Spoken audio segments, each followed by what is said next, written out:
I'm going to tell you the story of one of the darkest crimes in American history. It is the story of Dean Corll, a man who came to be known as the Candyman.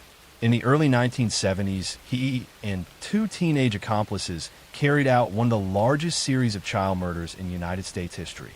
For years, boys and young men vanished from the neighborhoods of Houston, Texas.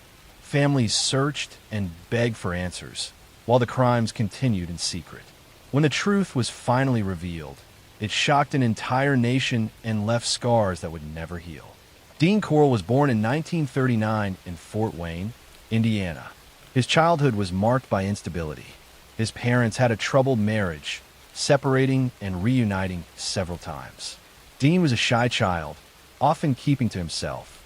Teachers described him as polite and quiet, but he struggled to form close friendships. He showed little interest in sports or group activities. Instead, he helped around the house and worked part-time jobs. When he was a teenager, the family moved to Houston, Texas. His mother started a small candy company, and Dean worked alongside her. He helped make the candy and deliver it around the neighborhood. Children came to know him as the friendly candy man, someone who gave out sweets for free.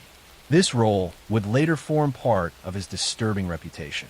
After finishing high school, Dean worked various jobs. He served briefly in the Army, but was discharged after less than a year due to complaints of illness and difficulty adjusting. Returning to Houston, he resumed working in the family candy business. Outwardly, he seemed normal. Neighbors saw him as quiet and hardworking. But beneath the surface, his life was increasingly isolated. He had few close friends and lived much of the time with his mother. By the late 1960s, Dean had developed a troubling habit of befriending teenage boys in the neighborhood. He gave them candy, offered them rides, and invited them into his home. He gained their trust by appearing generous and approachable. Parents thought of him as eccentric but harmless. No one imagined that behind his soft voice and polite manners lay a predatory nature that would soon erupt in violence. The crimes began in 1970. Dean Corll recruited two teenage boys from the neighborhood, David Brooks and Elmer Wayne Henley. Both came from troubled homes and were drawn to Dean's attention and gifts. Corll groomed them, offering money, alcohol, and a sense of belonging. Over time, he manipulated them into helping him lure other boys. At first, the disappearances seemed isolated. A boy would go missing after walking home from school.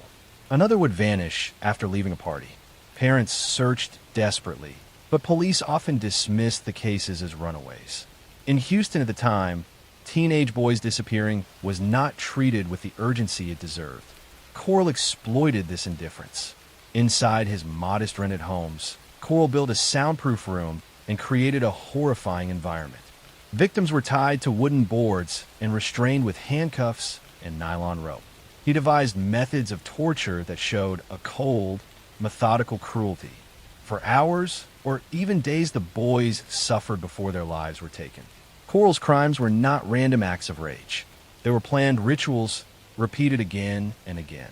David Brooks, the first of his young accomplices, initially believed he was helping Corll cover up minor crimes.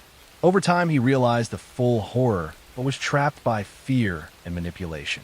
Elmer Wayne Henley, recruited a little later, was even more deeply involved. Both boys were paid to deliver victims to Corll.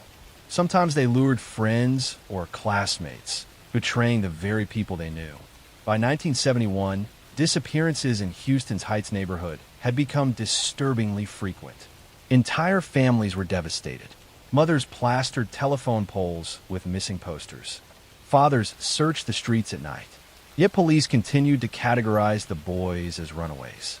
In an era before organized missing persons units, the pattern went unnoticed.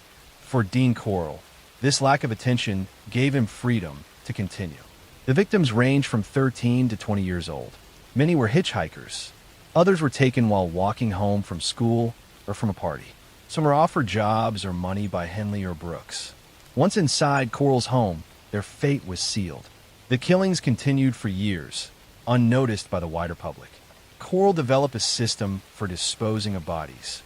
With the help of Henley and Brooks, he buried the victims in remote locations around Houston. Several were interred on a rented boat shed that Corll owned. Others were buried along the beaches of the Gulf Coast or in woodland areas. Shallow graves marked the final resting place of dozens of young men. Henley and Brooks grew increasingly involved. At times they expressed doubts, but Coral's hold over them was strong. He used money, threats, and psychological pressure to keep them loyal. For young teenagers with troubled homes, Coral provided a twisted form of authority and purpose. They became not only accomplices, but also enablers of his spree. By 1972 and 1973, the number of victims had risen dramatically. Boys disappeared in clusters. Friends of earlier victims vanished in the same way. Communities whispered, but few could imagine the scale of what was happening. Coral had become one of the most prolific killers in American history, though no one yet knew his name. The reign of terror ended in August 1973 in a shocking turn of events. On the night of August 8th, Henley brought two teenage friends, a boy and a girl, to Coral's home. He believed Coral would tolerate their presence. Instead, Coral reacted with fury. He tied up all three at gunpoint, threatening their lives. For hours he raged, declaring that he would kill them all. Henley, realizing that his own life was in danger, pleaded for release. Coral reluctantly untied him, ordering him to continue restraining the others. But in that moment, Henley saw an opportunity. He grabbed Coral's gun. In a struggle that followed, he fired multiple shots. Dean Coral collapsed and died on the floor of his own home. The man who had terrorized Houston for years was killed not by police, but by one of the teenagers he had manipulated. In the immediate aftermath, Henley called the police. What officers discovered shocked them beyond imagination. Inside Coral's home, they found the restraints, the boards, the tools of torture. Henley quickly confessed, describing the years of abductions and murders. He led investigators to burial sites. Brooks was soon arrested as well, and the full story began to emerge. As police excavated the sites, body after body was uncovered. The grim discoveries continued for weeks. In total, at least 28 young men and boys were confirmed victims, though some believe the number was higher. The horror of the killings stunned Houston. Families who had lived for years with unanswered questions finally received devastating confirmation. Their children had not run away. They had been murdered by the man everyone called the Candyman. Next story. I'm going to tell you the story of one of the darkest and most chilling killers in American history. His name was Robert Hansen. He was known as the Butcher Baker of Alaska. Behind the counter of his bakery, he appeared to be a shy, hard-working man. But in the frozen wilderness outside Anchorage, he lived out his secret life. He hunted women as if they were animals. He stalked them in the deep forests and tundra of Alaska where no one could hear them scream. This story is long detailed and deeply haunting. It begins far from Alaska in the childhood of a boy who would grow into one of the most feared predators the state had ever seen. Robert Hansen was born in Esterville, Iowa in 1939. He was the son of a strict Danish immigrant father who ran a bakery. From a young age, Hansen was a shy, awkward boy. He spoke with a stutter and had severe acne that left scars on his face. In school, he was bullied and isolated. He struggled to connect with classmates, and especially with girls who often rejected him. These years planted seeds of anger and resentment deep inside him. He worked long hours in his father's bakery and developed skills that he would later use when he opened his own business in Alaska. On the surface, he seemed dutiful and obedient, but inside, he felt small and powerless. As Hansen entered his teenage years, his resentment grew. He was consumed by fantasies of revenge against those who mocked him. At the age of 18, he enlisted in the Army Reserves and later worked as an assistant drill instructor. Even there, he struggled to fit in. His stutter and awkwardness made him feel invisible and unwanted. At the same time, he began developing a fascination with hunting. The woods became his escape. He became a skilled marksman and tracker. Hunting gave him a sense of control and power that he lacked in his social life. It would become the cornerstone of his identity. Hansen's early adult years were marked by trouble. In 1960, at the age of 21, he committed arson. He set fire to a school bus garage in Pocahontas, Iowa. He was caught and sentenced to 3 years in prison. He served only 20 months, But while incarcerated, he was diagnosed with bipolar disorder and other personality issues. He received psychiatric treatment, but the underlying darkness inside him was never resolved. After his release, he tried to build a new life. He married a young woman, but the marriage soon collapsed. His inability to form stable relationships followed him throughout his life. By the mid-1960s, Hansen remarried, and in 1967, he moved to Anchorage, Alaska, with his new wife. At that time, Alaska was a frontier state full of opportunity for those willing to endure harsh conditions. Hansen opened a small bakery and built a modest life. He became known as a hardworking family man with children of his own. Neighbors saw him as quiet and unassuming. He also earned a reputation as an expert hunter. He broke state records for hunting and proudly displayed his trophies. To the outside world, Hansen seemed successful and ordinary. But beneath that mask, his bitterness and violent fantasies had only grown stronger. During the 1970s, Anchorage began to change. Oil money brought rapid growth. The city developed a busy nightlife that included bars, strip clubs, and sex work. Hansen began targeting women from this vulnerable community. He would pick up women, often sex workers or dancers. At first he paid them, but then his encounters turned violent. He began to kidnap them at gunpoint. He would take them to his home, where he bound and assaulted them. If he felt they might escape or report him, he escalated further. Hansen developed a chilling routine. He would load a woman onto his small private plane. He would fly her into the wilderness far from any road or settlement. There he would release her into the forest.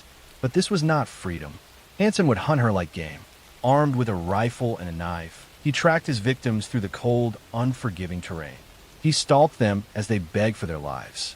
Few ever escaped. The Alaskan wilderness became his killing field. For years, these crimes went unnoticed. Many of his victims were women whose disappearances were rarely investigated with urgency.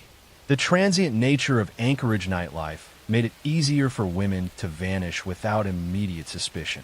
Between 1971 and 1983, Hansen killed at least 17 women, though investigators believe the true number may have been higher. He buried some of them in shallow graves across the wilderness. He marked the locations on an aviation map with tiny X marks, as if cataloging trophies of his hunts. The investigation into Hansen began in the early 1980s after several women escaped his control. One woman reported being abducted at gunpoint and described Hansen's stutter and the weapons he used. In 1983, another woman escaped from his car, wearing handcuffs, and approached police. At first, investigators struggled to believe her story because Hansen seemed so respectable. He was a married father and a business owner. But detectives began to connect her account with reports of missing women. Alaska State Troopers and the FBI launched a deeper investigation. They conducted surveillance on Hansen and eventually obtained a search warrant. What they found was damning. In his home, they discovered weapons that matched ballistics from recovered victims. They also found jewelry belonging to missing women.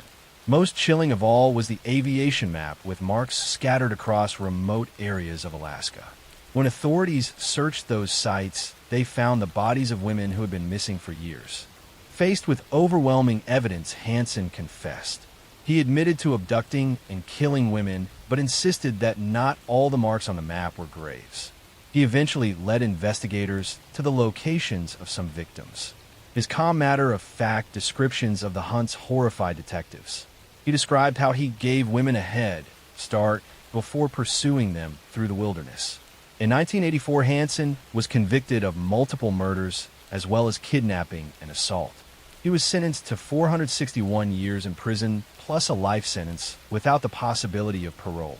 He was sent to Spring Creek Correctional Center in Alaska, where he spent the rest of his life. In 2014, at the age of 75, Hansen died in prison from natural causes.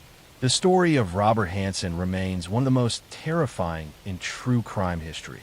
His ability to live a double life as a quiet baker and family man while committing atrocities in the wilderness shows the depths of human darkness. His crimes also highlight the vulnerability of marginalized women and the dangers of unchecked violence in remote places. The Alaskan landscape that many saw as beautiful and free became under his hands a place of terror and death. This is the story of Robert Hansen, the butcher baker of Alaska, a man who turned the wilderness into his hunting ground and left behind a legacy of fear that lingers even after his death. Next story. I am going to tell you the story of one of the darkest crimes in Canadian history. It is the story of Paul Bernardo and Karla Homolka, a couple who came to be known as the Ken and Barbie Killers. Together, they carried out a series of crimes so brutal and manipulative that they left Canada in shock. Behind their picture-perfect appearances was a reality of abuse, sadism, and betrayal. Their victims were young, their crimes premeditated, and the aftermath one of the most controversial trials in the nation's history. Paul Bernardo was born in 1964 in Scarborough, Ontario. His childhood was troubled. His father was accused of sexual misconduct within the family, and his mother grew increasingly isolated, living in the basement while Paul was still young. Paul presented himself to outsiders as a charming, clean-cut boy. Teachers described him as polite and intelligent, but behind the mask, he developed a deep resentment toward women. By his teenage years, he was fascinated with violent sexual fantasies. He grew up into a handsome young man with blonde hair and boyish looks. Outwardly, he was the kind of man many would describe as ideal. But beneath this appearance was a manipulative predator who would soon begin a campaign of terror. By the mid-1980s, Paul was attending university.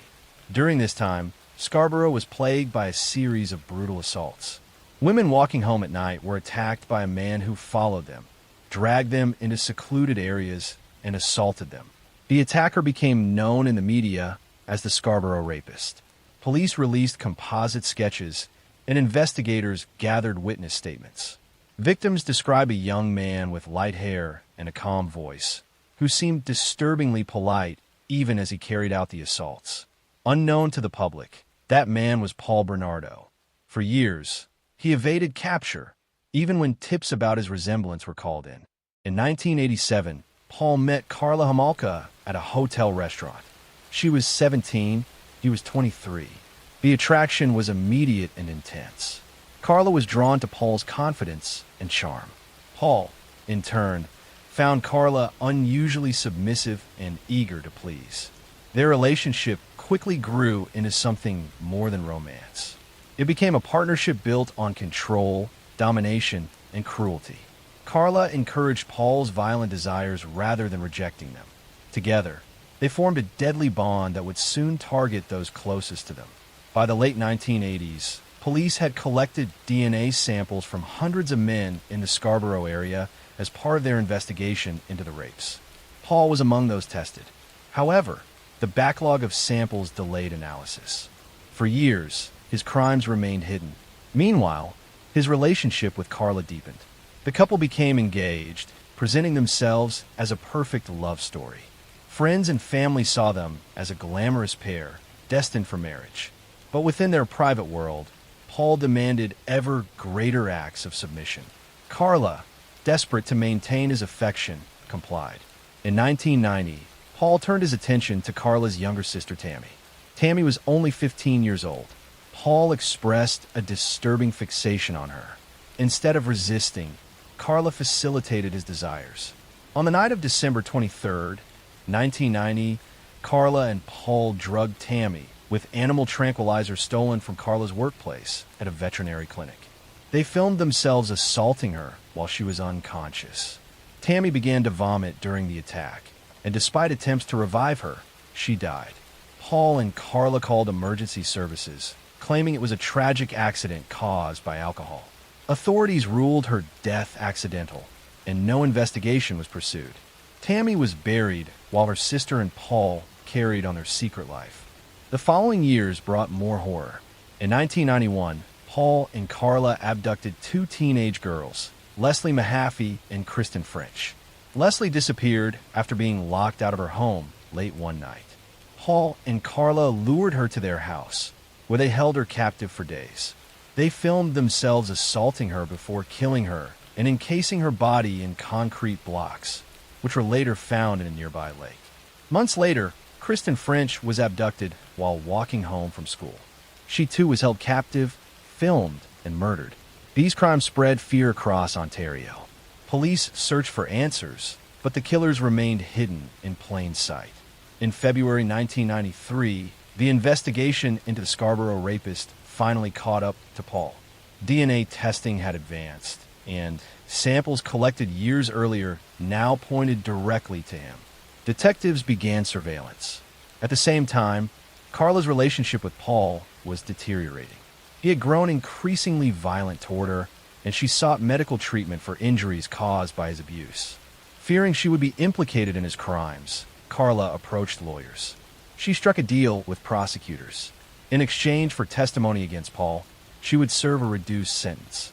This agreement became known as the deal with the devil. Carla portrayed herself as a battered woman coerced into participating. As part of her testimony, she provided police with videotapes Paul had recorded. These tapes revealed the assaults in disturbing detail and showed Carla's active participation. The evidence left no doubt of her involvement, but by then her plea bargain had already been secured. Paul Bernardo was arrested and charged with multiple counts of murder, assault, and kidnapping. His trial in 1995 became one of the most high-profile in Canadian history. The jury heard evidence of the rapes, the murders, and the videotapes that documented the crimes. Paul was convicted and sentenced to life imprisonment without the possibility of parole for at least 25 years. He remains in prison to this day. Carla Homolka, by contrast, served only 12 years under her plea bargain. The public reaction to her release was one of outrage. Many believed she had escaped true justice, given her role in the crimes. After prison, she attempted to live under new identities and moved several times to avoid public backlash. Her presence in communities often reignited controversy and fear. The legacy of Paul Bernardo and Carla Homolka is one of horror, betrayal, and unresolved anger. They shattered families, devastated communities, and exposed flaws in the justice system. The victims, young women with their lives ahead of them, were stolen in acts of cruelty masked by the smiling faces of a couple who looked to the outside world like the perfect pair.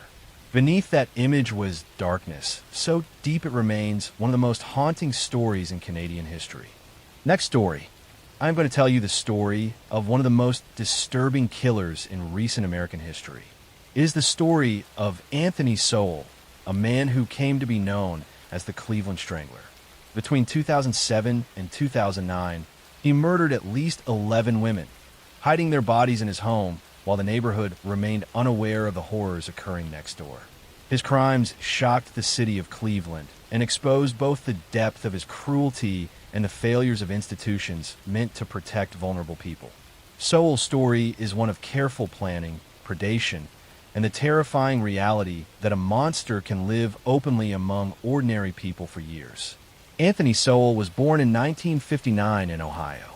His early life was marked by instability and abuse. His family struggled financially, and his father was often violent, frequently drinking and expressing anger towards Sowell and his siblings. His mother tried to maintain some semblance of order, but the household was chaotic. From a young age, Sowell exhibited troubling behaviors. He was quick to anger, often aggressive toward peers, and showed early signs of antisocial tendencies. Teachers described him as bright but disruptive, and he was socially isolated. He struggled to form meaningful friendships and frequently acted out in ways that hinted at the darkness building inside him. During his teenage years, Sowell began experimenting with sexual activity, often coercive or aggressive toward girls his age. He also committed small thefts and became involved in fights, demonstrating a disregard for authority and boundaries. These early behaviors were warning signs that went largely unaddressed. As a young adult, Sowell cycled through a series of jobs and short-lived relationships. He married multiple times and fathered children, but his domestic life was characterized by control, jealousy, and violence. Neighbors often observed arguments and disturbances, but nothing indicated the horrifying crimes that would later come to light. By the mid-2000s, Sowell had become increasingly isolated. He moved into a modest home on Imperial Avenue in Cleveland, Ohio. Outwardly, He maintained the appearance of a quiet, unassuming man. He would occasionally interact with neighbors, but kept to himself most of the time. Behind the walls of his home, however, he developed a methodical system of abduction, murder, and concealment. Sowell targeted women who were vulnerable, many of them struggling with addiction, poverty, or social instability. He would lure them to his home with promises of food, shelter, or companionship, exploiting their trust and need. Once inside his residence, Sowell would assault the women, often strangling them to death. The bodies were hidden in various parts of the home, including crawl spaces, closets, and the yard. Sowell's house became a tomb where the lives of his victims were extinguished and concealed. Despite the frequent presence of neighbors and visitors, Sowell's outwardly calm demeanor allowed him to blend into the community, leaving no outward clues of the atrocities inside. The combination of his planning and the vulnerability of his victims allowed him to operate undetected for years. The victims were women from marginalized backgrounds, many involved in sex work or struggling with substance abuse. Sowell carefully selected his targets based on perceived vulnerability and the likelihood that their absence would not trigger immediate concern. Some women were reported missing, but investigations were hampered by social stigma, understaffed police departments, and a lack of systematic follow-up. This allowed Sowell to continue his spree, confident that authorities would not connect the disappearances or discover the truth inside his home. The investigation that ultimately exposed Sowell began in August 2009. Neighbors complained about a persistent, foul odor emanating from his residence. Police responded to these reports and discovered human remains inside his home. The extent of the horror stunned investigators. Sowell was immediately arrested and charged with multiple counts of murder, kidnapping, and sexual assault. At the time of his arrest, it became clear that his crimes had been ongoing for years, with victims' bodies carefully hidden, some partially decomposed, others well concealed to avoid detection. During questioning, Sowell provided chilling confessions. He explained how he lured women, gained their trust, and ultimately killed them. He described his methods with a calm, almost clinical detachment. Detectives were horrified by the level of premeditation and the methodical way he had maintained concealment over the years.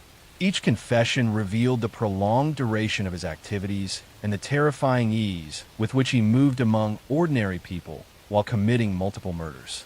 Sowell's trial began in 2011. Evidence included forensic analysis of the crime scenes, DNA testing, and testimony from surviving victims. Investigators presented photographs, physical evidence from the home, and expert testimony about his behavior patterns and methods.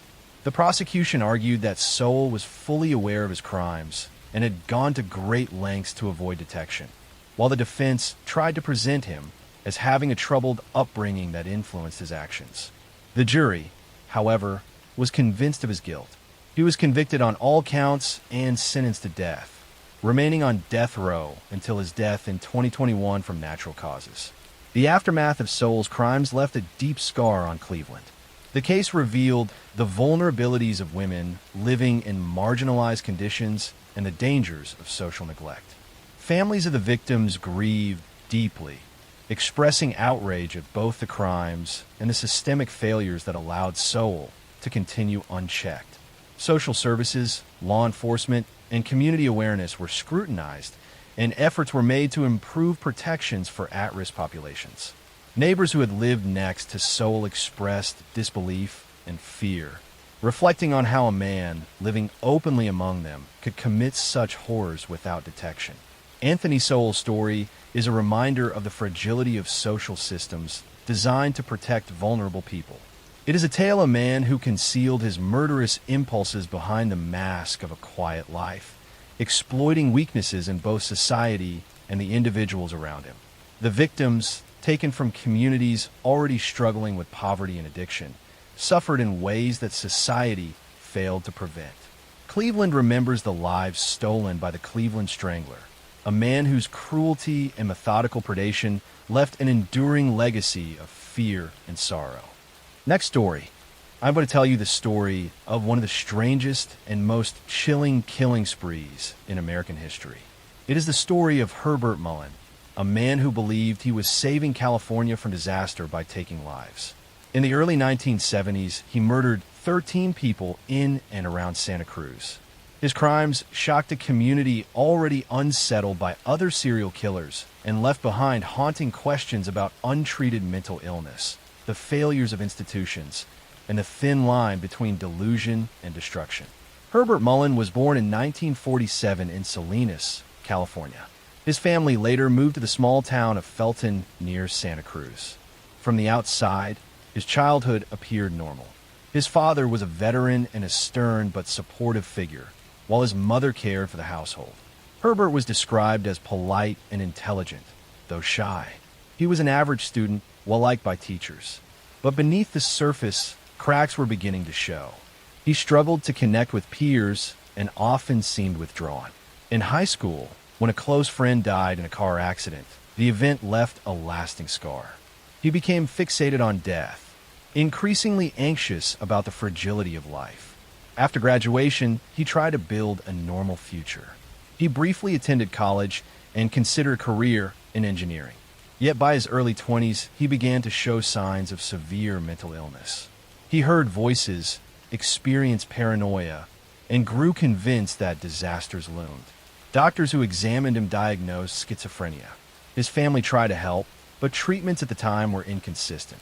Mullen moved in and out of hospitals, sometimes improving, sometimes declining. The social safety net of the late 1960s and early 1970s often failed those in need of long-term psychiatric care. Mullen slipped through the cracks. By 1972, his delusions had deepened. He became convinced that California was on the brink of a catastrophic earthquake. In his mind, human sacrifice was the only way to prevent it. He believed the voices told him when and where he must kill. To Mullen, these were not murders, but necessary acts of salvation. His descent into violence began with transients and strangers, people he believed would be acceptable sacrifices. Soon it escalated into random killings that brought terror to Santa Cruz County. The first known victim was a homeless man beaten to death with a baseball bat. Days later, Mullen stabbed a hitchhiker to death, leaving his body in the forest. These crimes attracted little attention at first. In the early 1970s, violence against marginalized people often went unnoticed. But as the killings continued, patterns of fear began to spread. Residents of Santa Cruz were already shaken because another killer, Edmund Kemper, was active at the same time. The quiet coastal region gained the grim nickname of murder capital of the world. Mullen's murders became increasingly brazen. He killed a man outside his own home, claiming he was sending him telepathic messages. He murdered a Catholic priest in his confessional booth, believing the act was divinely required. He shot and killed 4 teenagers who were camping in a state park, an act that horrified the entire community. Each time he was convinced he was preventing an earthquake. He often later explained that the voices had told him exactly what he needed to do. To the people of Santa Cruz, the killings seemed random, impossible to predict or prevent. Panic spread, and families began locking doors and keeping children close. The investigation into the murders was complicated because of their apparent randomness. Police initially struggled to connect the crimes. Different jurisdictions handled different cases. Witnesses described a disheveled young man in a beat-up car, but nothing more concrete. Mullen continued killing. He murdered a fisherman, then an older man in his driveway. At times he confessed to strangers what he believed he was doing, but most dismissed it as rambling. Only later would these admissions take on their terrible meaning. The spree came to an end in February 1973. Mullen killed a man in his front yard during a dispute. A neighbor witnessed the attack and quickly called police. This time, officers arrived in time to apprehend him. He was arrested without resistance, almost relieved that the cycle had ended. In custody, he calmly explained that the voices had instructed him to perform the murders as sacrifices to prevent earthquakes. Investigators were stunned at the cold logic with which he described each killing. At his trial, the central question was insanity. His defense argued he was schizophrenic, driven entirely by delusion. The prosecution countered that despite his illness, he understood his actions were wrong and attempted to conceal them. The court heard testimony from psychiatrists on both sides. In the end, Mullen was found guilty of 10 murders and convicted of second-degree and first-degree charges. He was sentenced to life in prison. He has remained incarcerated ever since. The aftermath of Herbert Mullen's crimes left a community shaken. The randomness of his killings terrified residents who felt anyone could be a target. Families of victims grieved lives stolen without reason. The case highlighted failures in mental health care and the lack of consistent treatment for those with severe disorders. It also left Santa Cruz marked by its brief but devastating association with multiple killers operating at once. Mullen became a lasting example of what can happen when delusion and neglect converge. Herbert Mullen's story is remembered not for cruelty in the way of calculated predators, but for the unsettling reality of a mind consumed by madness. He was a man who believed he was saving lives while ending them. His crimes remind us of the fragility of the systems meant to protect the vulnerable and the dangers of ignoring signs of severe illness.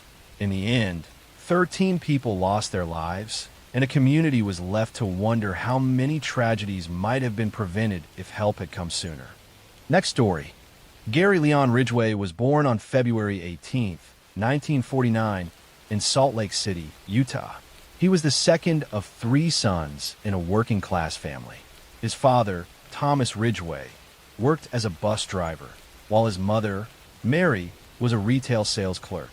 The family lived a modest life, struggling financially at times, but always trying to maintain appearances of normalcy. From the outside, their household seemed unremarkable, yet within its walls lay tensions and patterns of dysfunction that would later be seen as critical to the making of a killer. As a child, Gary was shy and slow to develop academically. He struggled with reading comprehension and was held back in school more than once. Teachers noticed that he seemed detached, often staring off or failing to grasp lessons. His classmates sometimes mocked him for his lack of intelligence, and he grew up with a deep sense of inferiority.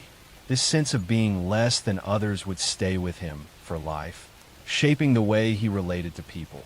At home, the Ridgway family environment was strained. Gary's father often complained about sex workers, speaking of them with contempt. He frequently shared disturbing stories about encounters he had witnessed while driving his bus route near Seattle, where prostitution was common. At the same time, Gary's relationship with his mother was complicated. She was described as domineering, strict, and sometimes humiliating toward him. Gary later spoke of feeling confused by his mother's behavior, especially when she scolded him harshly even as she also cared for him physically in ways that left him with troubling, conflicted emotions. As Gary entered adolescence, he began to show troubling signs of suppressed rage. At the age of 16, in what would later be remembered as a shocking foreshadowing of his adult crimes, he lured a 6-year-old boy into the woods and stabbed him. The child survived, but the act revealed a dangerous side of Gary that no one around him truly recognized or understood at the time. It was brushed off as an isolated incident, and Gary moved forward with his life as though nothing had happened. After finishing high school, Gary joined the Navy. He was deployed to Vietnam, where he was exposed to the chaos of war and the widespread use of sex workers among soldiers. He contracted gonorrhea during his service, which filled him with a mixture of guilt and anger, emotions that later became tied to his view of women. When his military service ended, he returned to the United States and settled near Seattle. Gary Ridgway married young, taking a woman named Claudia Craig as his first wife in 1970. But their marriage was troubled from the beginning. He was jealous, controlling, and consumed by suspicions of infidelity. His fixation on sexual activity was overwhelming, and his expectations in the marriage were exhausting to his partner. They divorced within a year. He would marry more than once again, and in each relationship he displayed a disturbing pattern of obsession, control, and infidelity. On the surface, Ridgway lived a seemingly ordinary working-class life. He was employed as a painter at the Kenworth Truck Factory, where he remained for decades. His co-workers described him as quiet, sometimes odd, but generally reliable. He attended church regularly and sometimes read the Bible aloud at home. Yet beneath this facade of normalcy, he was nurturing dark fantasies and behaviors that would make him one of the most prolific serial killers in history. The murders that would later be attributed to him began in the early 1980s in the area surrounding the Green River near Seattle. In 1982, the body of a young woman was found in the river. Within weeks, more bodies were discovered, all of them women, many of them known to be sex workers or runaways.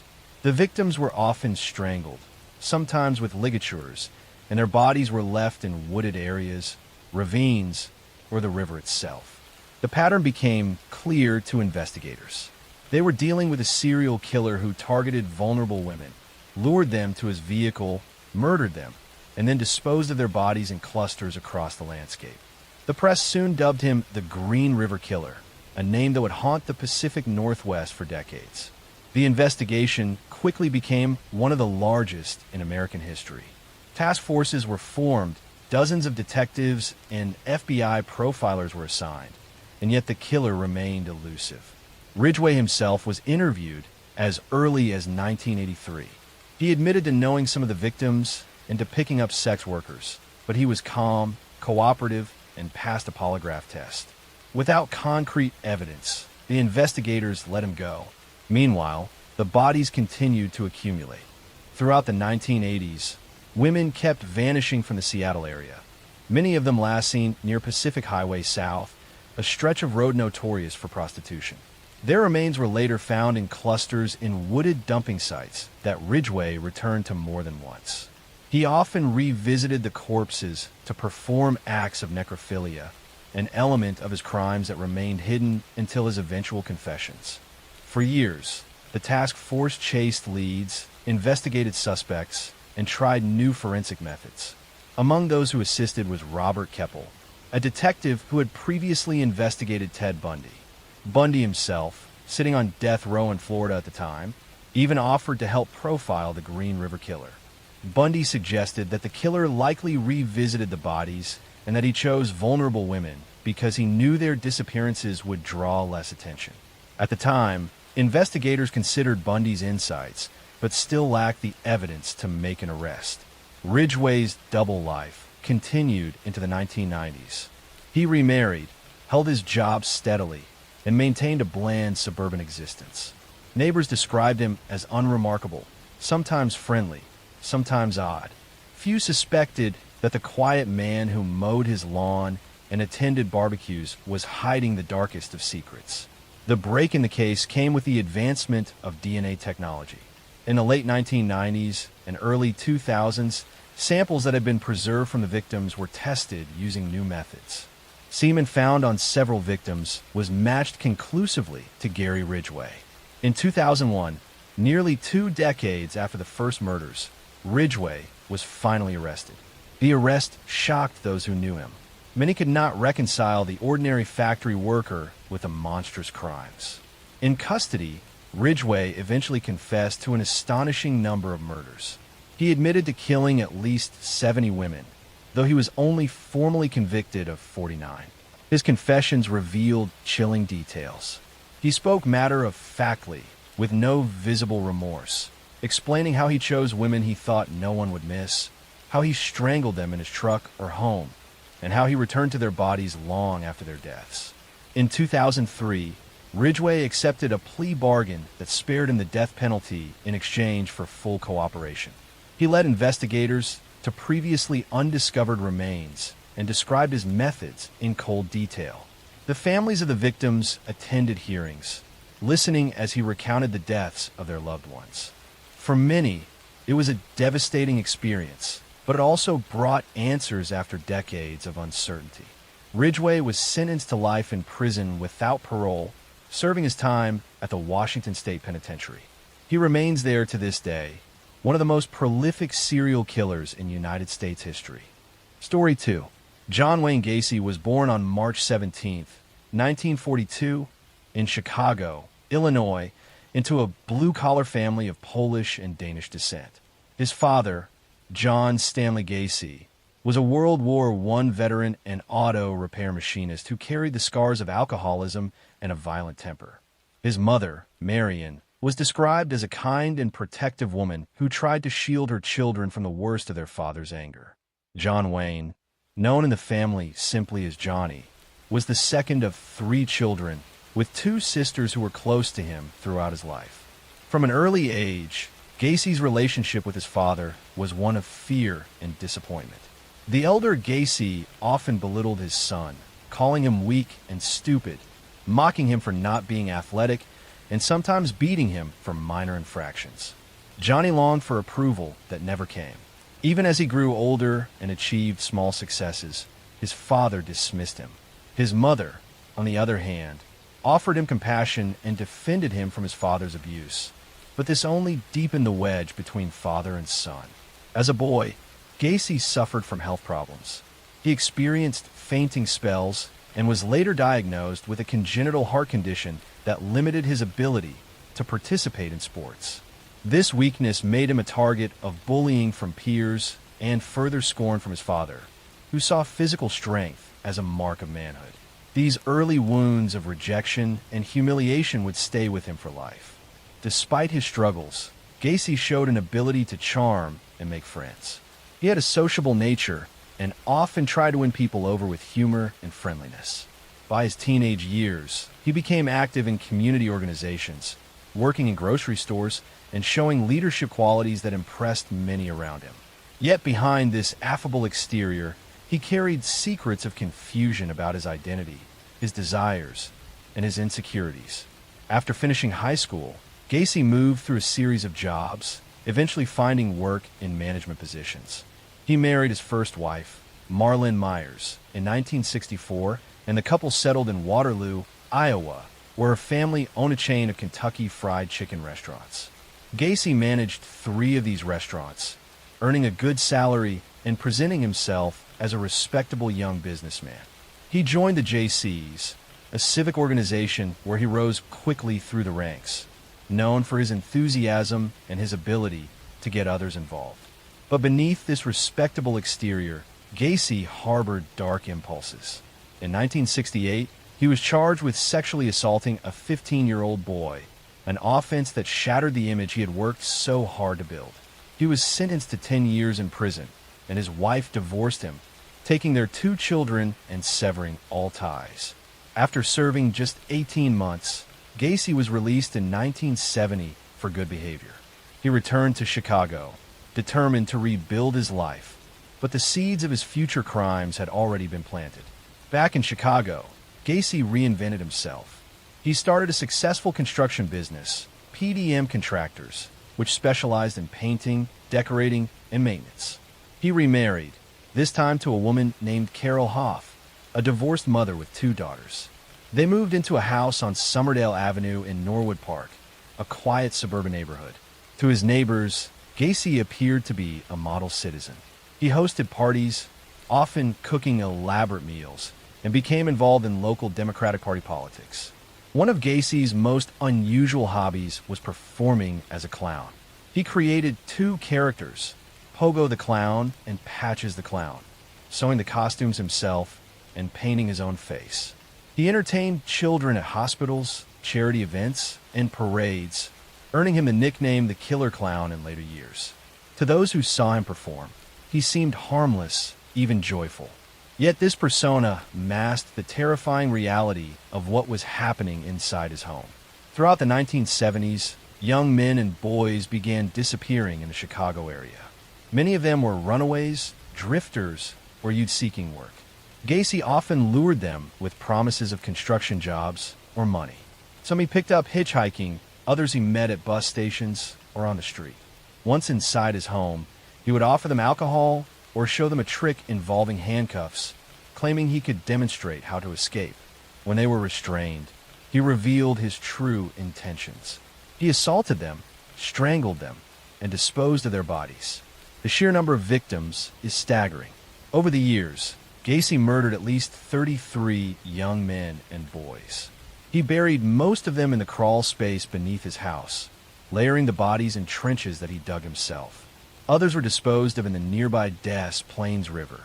His ability to maintain his public image while committing these crimes is one of the most disturbing aspects of his story. Suspicion grew slowly. Some families of the missing reported seeing their sons last with Gacy, and rumors circulated. In 1978, the disappearance of 15-year-old Robert Piest became the turning point. Piest was last seen at a pharmacy where Gacy had offered him a job. When he failed to return home, his parents alerted the police, who quickly connected his disappearance to Gacy. A surveillance operation was launched. Detectives followed Gacy, noting his erratic behavior and eventually obtaining a search warrant for his home. What they discovered shocked them. The smell of decomposition in the house was overwhelming. In the crawl space, they began to find bodies, one after another, buried in the earth. The scale of the crime was almost beyond comprehension. Gacy was arrested in December 1978. During questioning, he confessed in chilling detail to the murders. He spoke casually of how he killed the boys, describing them as if they were objects rather than human beings. The trial began in 1980 and lasted for weeks. The prosecution presented overwhelming evidence, while the defense tried to argue insanity. But the jury was unmoved.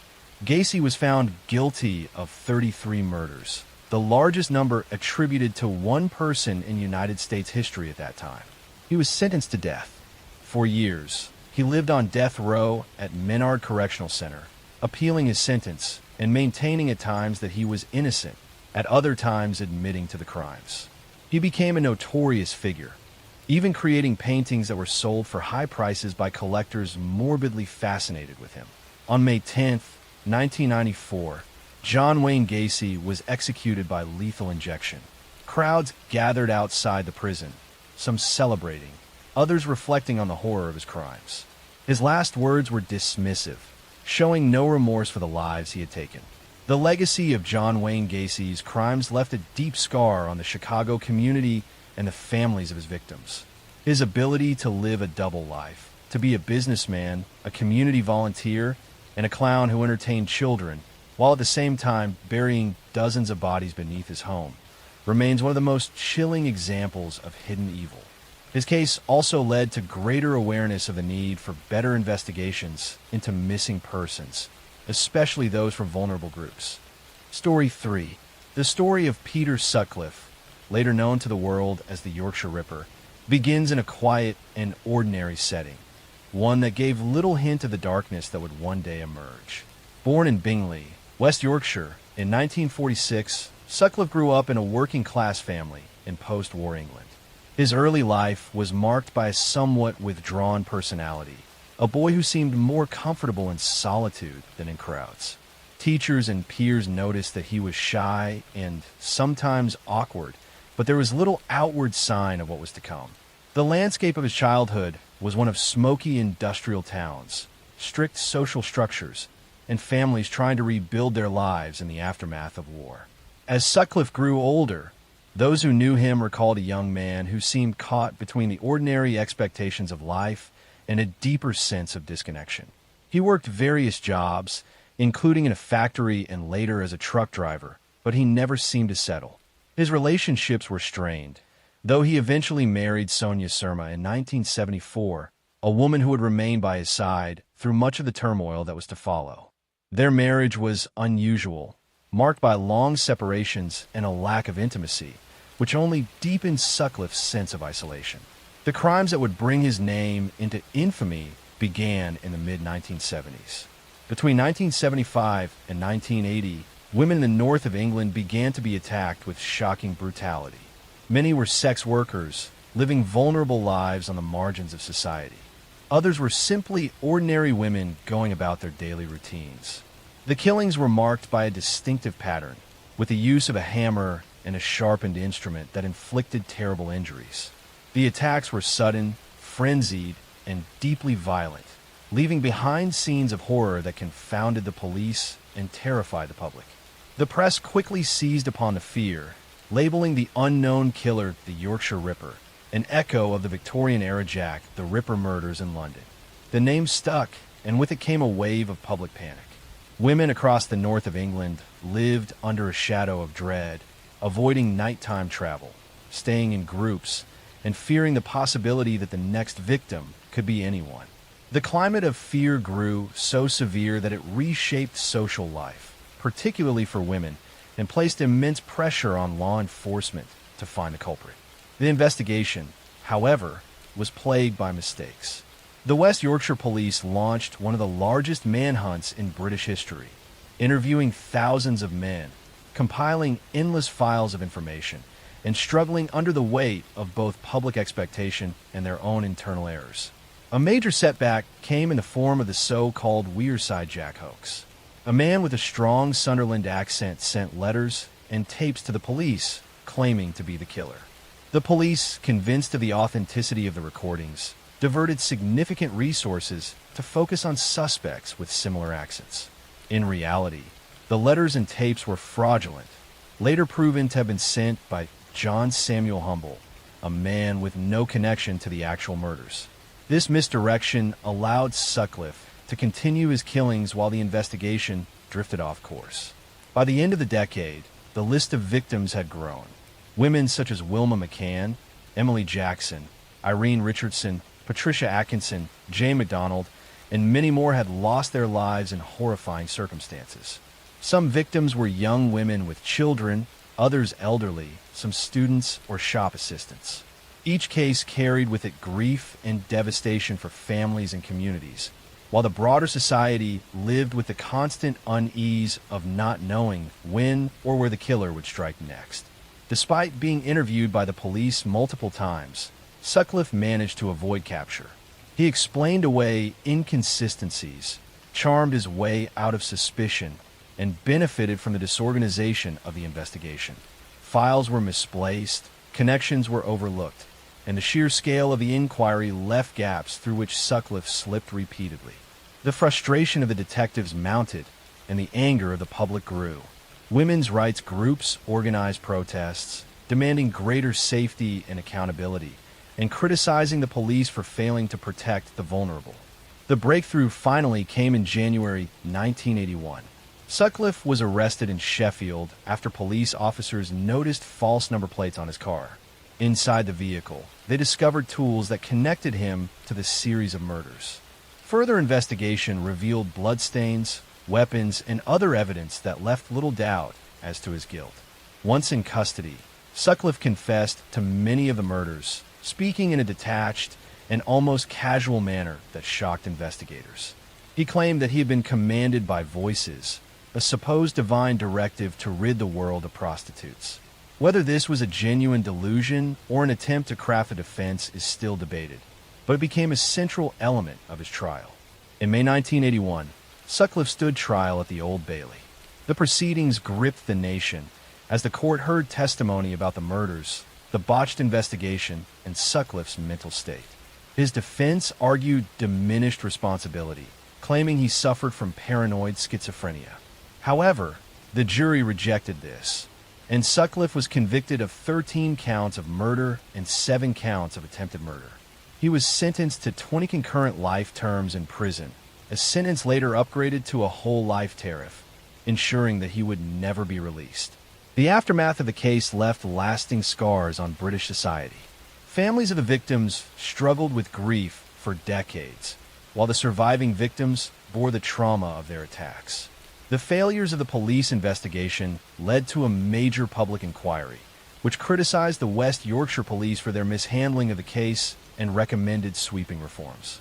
The Wearside Jack hoaxer was eventually unmasked and imprisoned years later, adding another tragic dimension to the story of misdirection and lost lives. Sutcliffe himself spent the rest of his life in custody, moving between prisons and psychiatric facilities.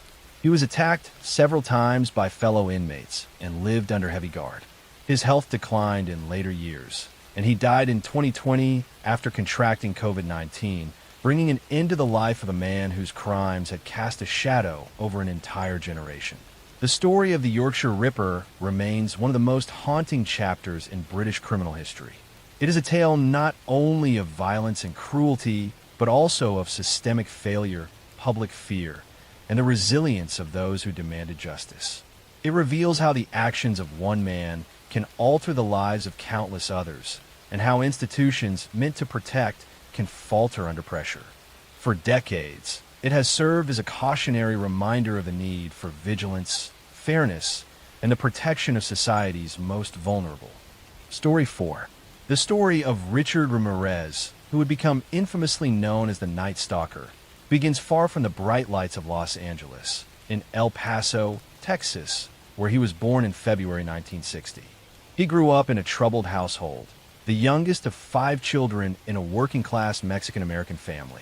His father was strict and often abusive, and young Richard, called Richie by his family, began spending long hours away from home to avoid conflict.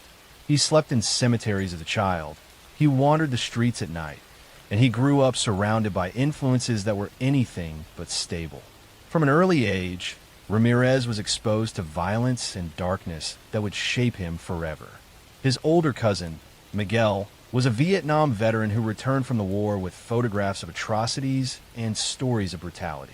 Miguel would show these images to the impressionable boy and brag about acts of violence he committed overseas. Even more horrifying, Miguel once shot his wife in front of Richard, an act of domestic murder that Ramirez witnessed firsthand as a teenager. This exposure to blood and death left a deep imprint. Ramirez's adolescence spiraled further into delinquency. He experimented with drugs, including LSD, and developed a fascination with Satanism, black magic, and horror. He idolized serial killers and murderers, studying their crimes as if they were role models.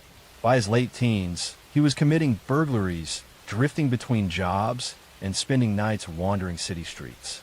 Eventually, he left Texas for California, where the anonymity of Los Angeles provided the perfect landscape for his descent into crime.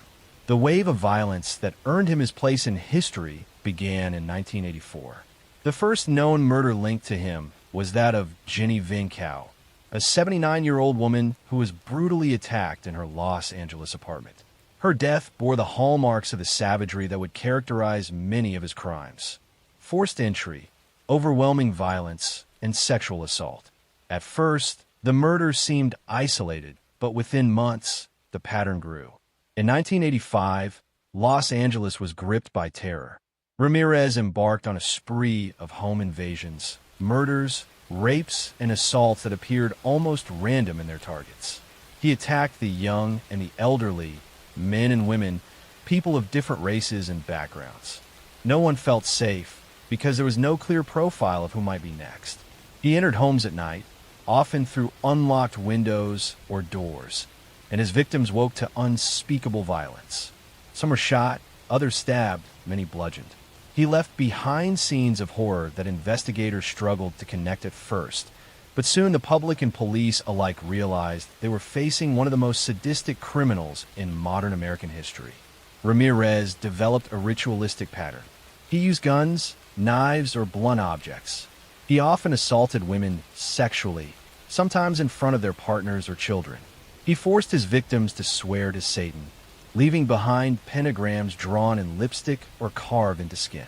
The press seized on these satanic connections, fueling fear that the Night Stalker was not merely a murderer, but part of something even darker. The city of Los Angeles descended into paranoia. Hardware stores sold out of locks and guns.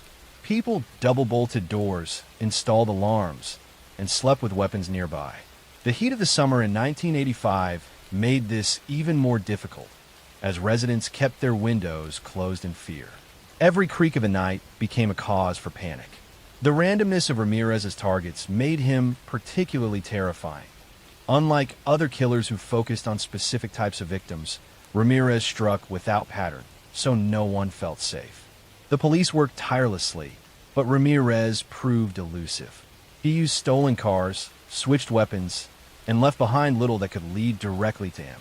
He killed in Los Angeles, but also traveled north to San Francisco, committing murders there as well, widening the scope of the hunt. A breakthrough came when a fingerprint lifted from a stolen car matched Richard Ramirez, whose criminal record included prior arrests. His face was soon plastered across newspapers and television screens, and the entire state knew his name. The capture of Richard Ramirez was almost cinematic in its drama. In August 1985, a resident in East Los Angeles recognized Ramirez from a newspaper photo.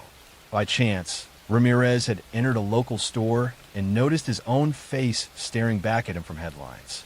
He attempted to flee, but was chased by a group of local residents. They cornered him, beat him, and held him down until police arrived. The Night Stalker had been brought down not by elite detectives, but by ordinary citizens who refused to let him escape. His trial was one of the most sensational in American history. Beginning in 1989, it stretched on for months, marked by shocking testimony, graphic evidence, and Ramirez's own disturbing behavior. He frequently flashed a pentagram drawn on his hand, shouted "Hail Satan" in court, and showed no remorse. His demeanor made him both feared and strangely idolized. Some followers wrote him love letters and attended his trial, drawn to his image as a dark antihero. But for the families of his victims, the trial was an agonizing ordeal, forcing them to relive the horrors inflicted by a man who seemed to revel in their pain. Ultimately, Ramirez was convicted of 13 murders, 5 attempted murders, 11 sexual assaults, and 14 burglaries. The evidence was overwhelming, and the jury sentenced him to death. He was sent to San Quentin State Prison, where he would remain for the rest of his life. Even in prison, Ramirez remained a figure of fascination and revulsion. He married a woman who had written to him while incarcerated, though their relationship eventually faded. He lived under the shadow of execution for more than 2 decades, appealing his conviction but never escaping his fate. In 2013, before his death sentence could be carried out, he died of complications related to B-cell lymphoma, ending his life behind bars. The legacy of Richard Ramirez's crimes is one of terror, sorrow, and unanswered questions. His victims and their families live with scars that never fully heal. The communities he terrorized remember the summer of 1985 as a time when fear was constant, when the Night Stalker seemed to be everywhere and nowhere at once. His case also changed the way Americans understood crime, highlighting the vulnerability of ordinary households and the randomness of violence. The Night Stalker remains a chilling symbol of predatory cruelty, a man whose actions revealed the darkest corners of human capability. His story endures not because of who he was, but because of the devastating impact he had on countless innocent lives, and a reminder of how fragile safety can be when confronted with evil. Story 5.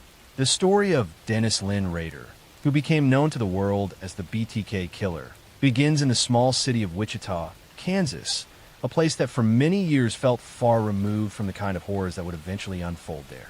Dennis Rader was born in March of 1945 in the tiny community of Pittsburgh, Kansas, before his family eventually moved to Wichita. From the outside, he seemed to grow up in an ordinary Midwestern household, with both parents working hard to provide for their children. Yet even in his childhood, troubling patterns began to emerge. He later admitted that from a young age he experienced violent sexual fantasies, often imagining scenarios where he bound and controlled women. These fantasies never disappeared. Instead, they grew stronger as he matured, becoming the foundation for the crimes that would terrorize Kansas for decades. Rader graduated from high school in 1963 and spent a brief time in college before enlisting in the United States Air Force. He served from 1966 until 1970, and after returning to Kansas, he attempted to live what looked like an ordinary life. He married his wife Paula in 1971, settled down in the Wichita area, found steady work first in a meat packing plant and later with an outdoor supply company, and eventually became a compliance officer for the city of Park City, a suburb of Wichita. He was also active in his church congregation, even serving as president of the church council. To neighbors and colleagues, he seemed strict and somewhat odd, but far from dangerous. No one could have imagined the hidden life he was leading. The first known murders attributed to Rader occurred in January of 1974, when he entered the home of the Otero family in Wichita. Inside were Joseph and Julie Otero and 2 of their young children. What unfolded that morning was an act of unimaginable violence. Rader bound each member of the family with cords and methodically killed them one by one. The brutality of the Otero murders stunned Wichita and immediately led police to believe a highly dangerous individual was at large. Yet investigators had few leads. There were no suspects, no clear motive, and no connection between the victims and a possible killer. The Otero murders might have remained an isolated tragedy, but soon afterward Rader made it clear he wanted recognition. In October of 1970, a local newspaper received a letter from someone claiming responsibility. The letter described details of the crime scene that only the killer could know. Most chillingly, the writer signed the letter with the initials BTK, standing for bind, torture, kill. That phrase would become inseparable from the crimes and the identity of the man who committed them. Over the following years, Rader struck again. In April 1974, he killed Catherine Bright, a young woman he attacked in her home after following her. 2 years later, in March 1977, he murdered Shirley Vian, a mother whose children he locked in a bathroom while he carried out the crime. In December of that same year, he killed Nancy Fox, an attack he later called one of his most significant. Rader continued to taunt police and media through letters and poems, always signing them BTK. His communications revealed a desire for notoriety and control. He wanted to ensure his crimes would not be forgotten and that his name would instill fear. Despite the communications, investigators struggled to identify the killer. The crimes appeared carefully planned, and the letters revealed a disturbing intelligence. Task forces were formed, tips poured in, but the identity of BTK remained elusive. By the early 1980s, Rader seemed to go quiet. In reality, he had not stopped having violent fantasies, but he began spacing out his attacks, making them harder to connect. In April 1985, he murdered Maureen Hedge, a neighbor who lived just down the street from him. He later confessed to hiding her body in the church where he served as council president, posing her in different positions before disposing of her remains. In September 1986, he killed Vicki Weggerl, leaving behind her husband as the one to find her bound and strangled. At the time, police did not realize this crime was connected to BTK, and it was only later confirmed through DNA evidence. His final known murder occurred in January 1991, when he killed Dolores Davis, again abducting her from her home and leaving her body in a rural area outside Wichita. After that, Rader appeared to go dormant. For more than a decade, there were no known BTK murders, and many in Wichita began to believe the killer had either died or moved away. During this time, Rader continued living his outwardly normal life. He raised 2 children, maintained his job as a compliance officer where he enforced petty city codes with almost obsessive rigor, and remained active in his church. Those who knew him described him as strict, rule-bound, and somewhat controlling, but nothing that pointed to a secret double life as a serial killer. Then in 2004, more than 30 years after the first Otero murders, Wichita received a shock. BTK resurfaced. A local television station received a package containing photographs and a copy of Vicki Weggerl's driver's license, stolen from the crime scene years earlier. This was undeniable proof that the killer was still alive and wanted attention once again. Over the next year, a series of communications arrived at media outlets and police, all from BTK. He sent packages containing crime scene items, letters describing his actions, and puzzles meant to taunt investigators.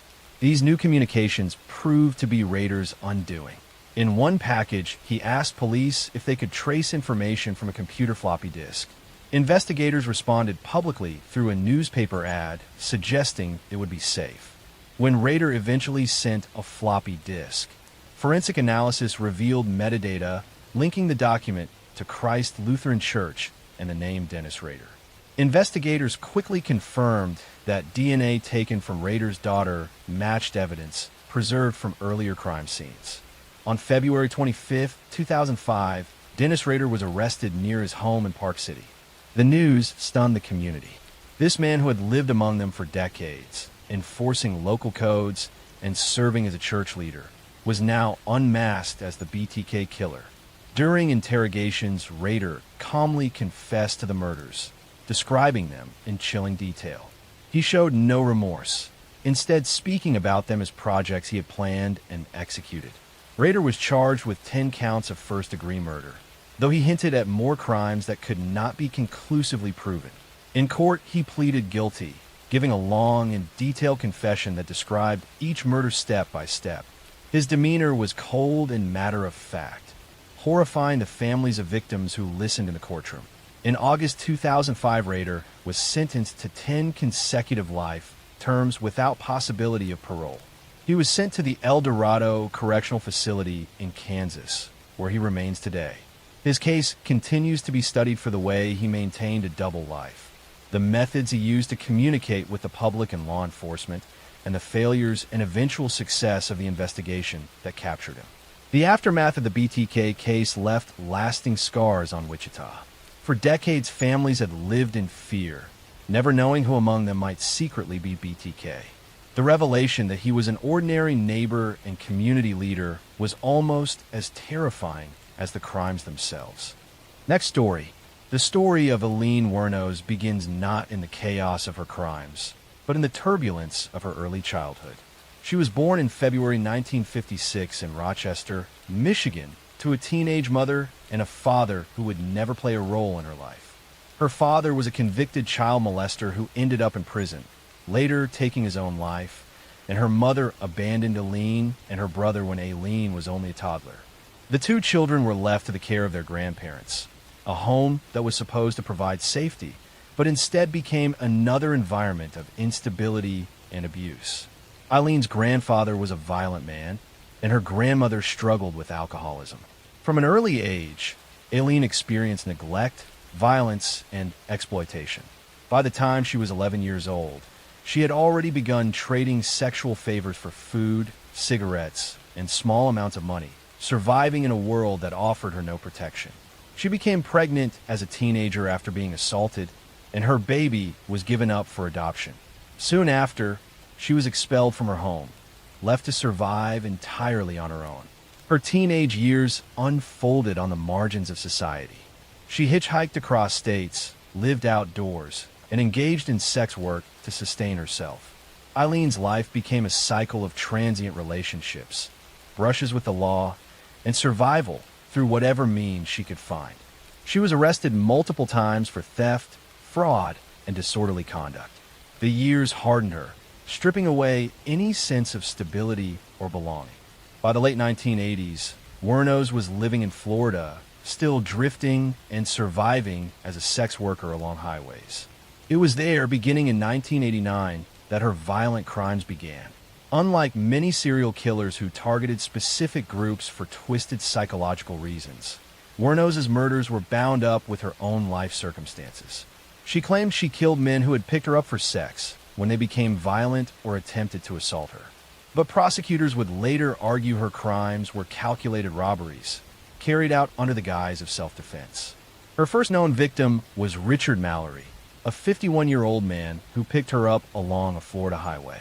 In December 1989, his body was discovered abandoned in his car, shot multiple times.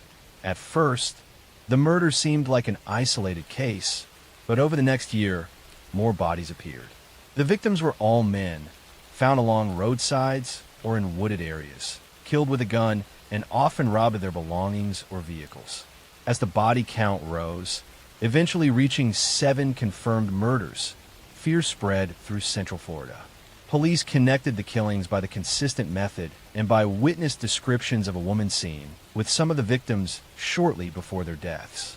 A key detail helped narrow the search. Wuornos and her lover, Tyria Moore, had crashed one of the victims' cars and fled the scene, leaving behind fingerprints. Those prints were traced back to Wuornos, already known to law enforcement for her long history of arrests. Investigators began a manhunt, but Wuornos was elusive, moving from cheap motels to bars, living in constant motion. In January 1991, police finally caught her at a biker bar in Daytona Beach. She was arrested without incident, though she maintained a tough and defiant demeanor. Her partner, Tyria Moore, became a crucial figure in the case. Pressured by investigators, Moore agreed to cooperate in exchange for immunity. She called Wuornos while under police surveillance, persuading her to confess to the killings. On tape, Wuornos admitted to several murders, repeating her claim that she acted in self-defense against violent clients. Her trial became a national spectacle. In 1992, she was tried for the murder of Richard Mallory, though evidence from other killings was also introduced. The jury heard not only about the crimes, but also about her troubled past, her years of abandonment and abuse. Yet prosecutors argued that her pattern of taking money, possessions, and cars from her victims showed her true motive. After only a short deliberation, the jury found her guilty of murder and she was sentenced to death. In the years that followed, Wuornos faced additional trials for the other murders, each ending in further convictions and death sentences. She became one of the rare women on death row in the United States. Her demeanor in court was unpredictable. At times, she appeared calm and resigned. At other times, she lashed out, shouting at the judge, jury, or prosecutors, declaring her hatred for society and her belief that everyone was against her. Wuornos' story drew wide attention, not just because of her crimes, but because of the complicated questions they raised. Some saw her as a victim of abuse and exploitation, a woman who had been failed by every institution meant to protect her, whose violence was an extension of the violence inflicted upon her. Others saw her as a cold-blooded killer who preyed on men and used her history as an excuse.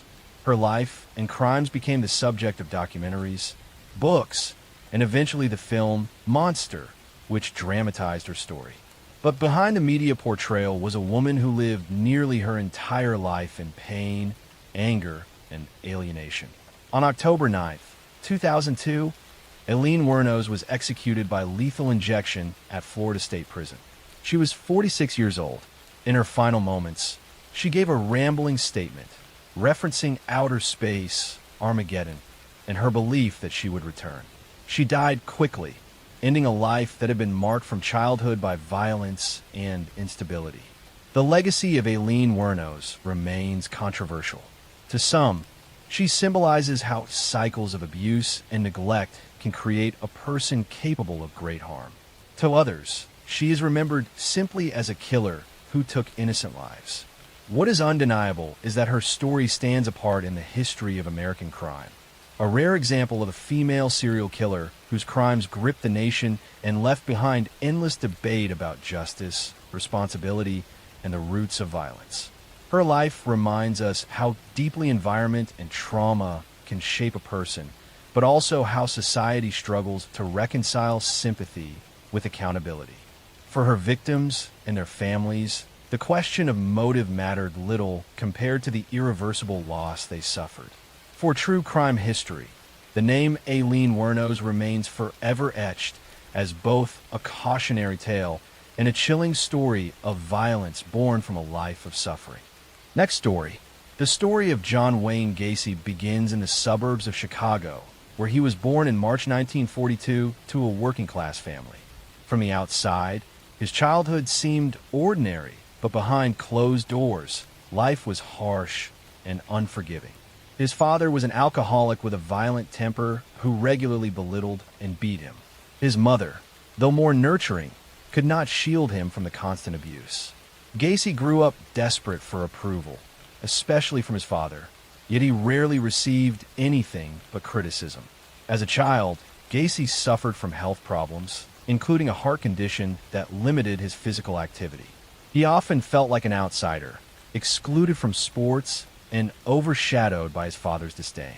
But beneath his fragile health and troubled home life, Gacy began developing the traits that would later define him: charm, manipulation, and a hunger for recognition. By his teenage years, Gacy began finding ways to fit in socially. He was known as friendly and eager to help, often volunteering for school and community projects. But his personal life already carried shadows.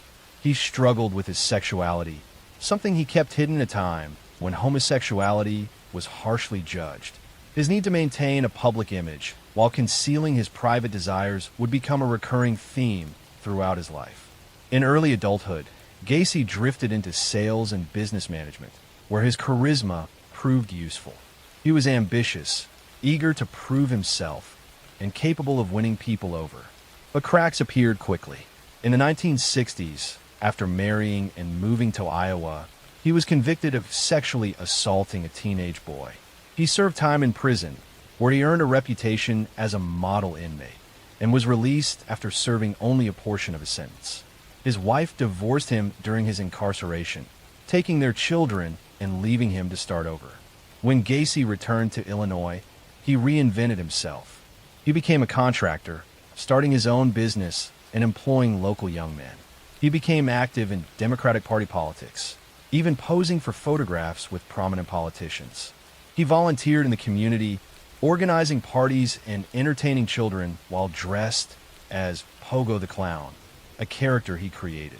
To neighbors and acquaintances, he seemed generous and dependable, a man who gave back to his community. But behind this mask, Gacy was living a double life of unimaginable horror. From 1972 to 1978, he lured dozens of young men and teenage boys to his home. Some were employees, others were hitchhikers or runaways, and some simply disappeared after meeting him. Once inside, Gacy used various ruses to trap his victims, including a so-called magic trick where he handcuffed them under the pretense of showing them an escape trick. What followed was torture, sexual assault, and murder. The scale of his crimes would not be fully understood until years later. Gacy disposed of many of his victims by burying them in the crawl space beneath his suburban home. When that space became overcrowded, he began discarding bodies in the Des Plaines River. For years, his murders went unnoticed, hidden by his outward image of respectability and civic involvement. Suspicion began to mount in 1978 after the disappearance of 15-year-old Robert Piest, who was last seen leaving work to meet Gacy about a potential job. When police investigated, they quickly connected Gacy to the boy's disappearance. A background check revealed his prior conviction for sexual assault, raising alarm. Detectives began surveillance on Gacy, following him around the clock. As they built their case, they gathered witness statements and evidence linking him to other missing young men. The pressure mounted, and Gacy, increasingly paranoid, began drinking heavily and confiding strange things to friends. In December 1978, police executed a search warrant at Gacy's home. What they found was overwhelming. Beneath the house, investigators uncovered a gruesome burial ground. One body after another was exhumed, eventually totaling 29 victims buried on his property, with additional bodies recovered from the nearby river. The revelations shocked the nation. Gacy, the man who had dressed as a clown for children's parties and mingled with politicians, was now revealed as one of America's most prolific serial killers. The contrast between his public persona and his hidden crimes made the case unforgettable. Gacy was arrested and charged with multiple counts of murder. His trial began in 1980 and quickly became a media sensation. Prosecutors presented overwhelming evidence, including confessions Gacy had made during interrogation and the remains of victims discovered in his crawl space.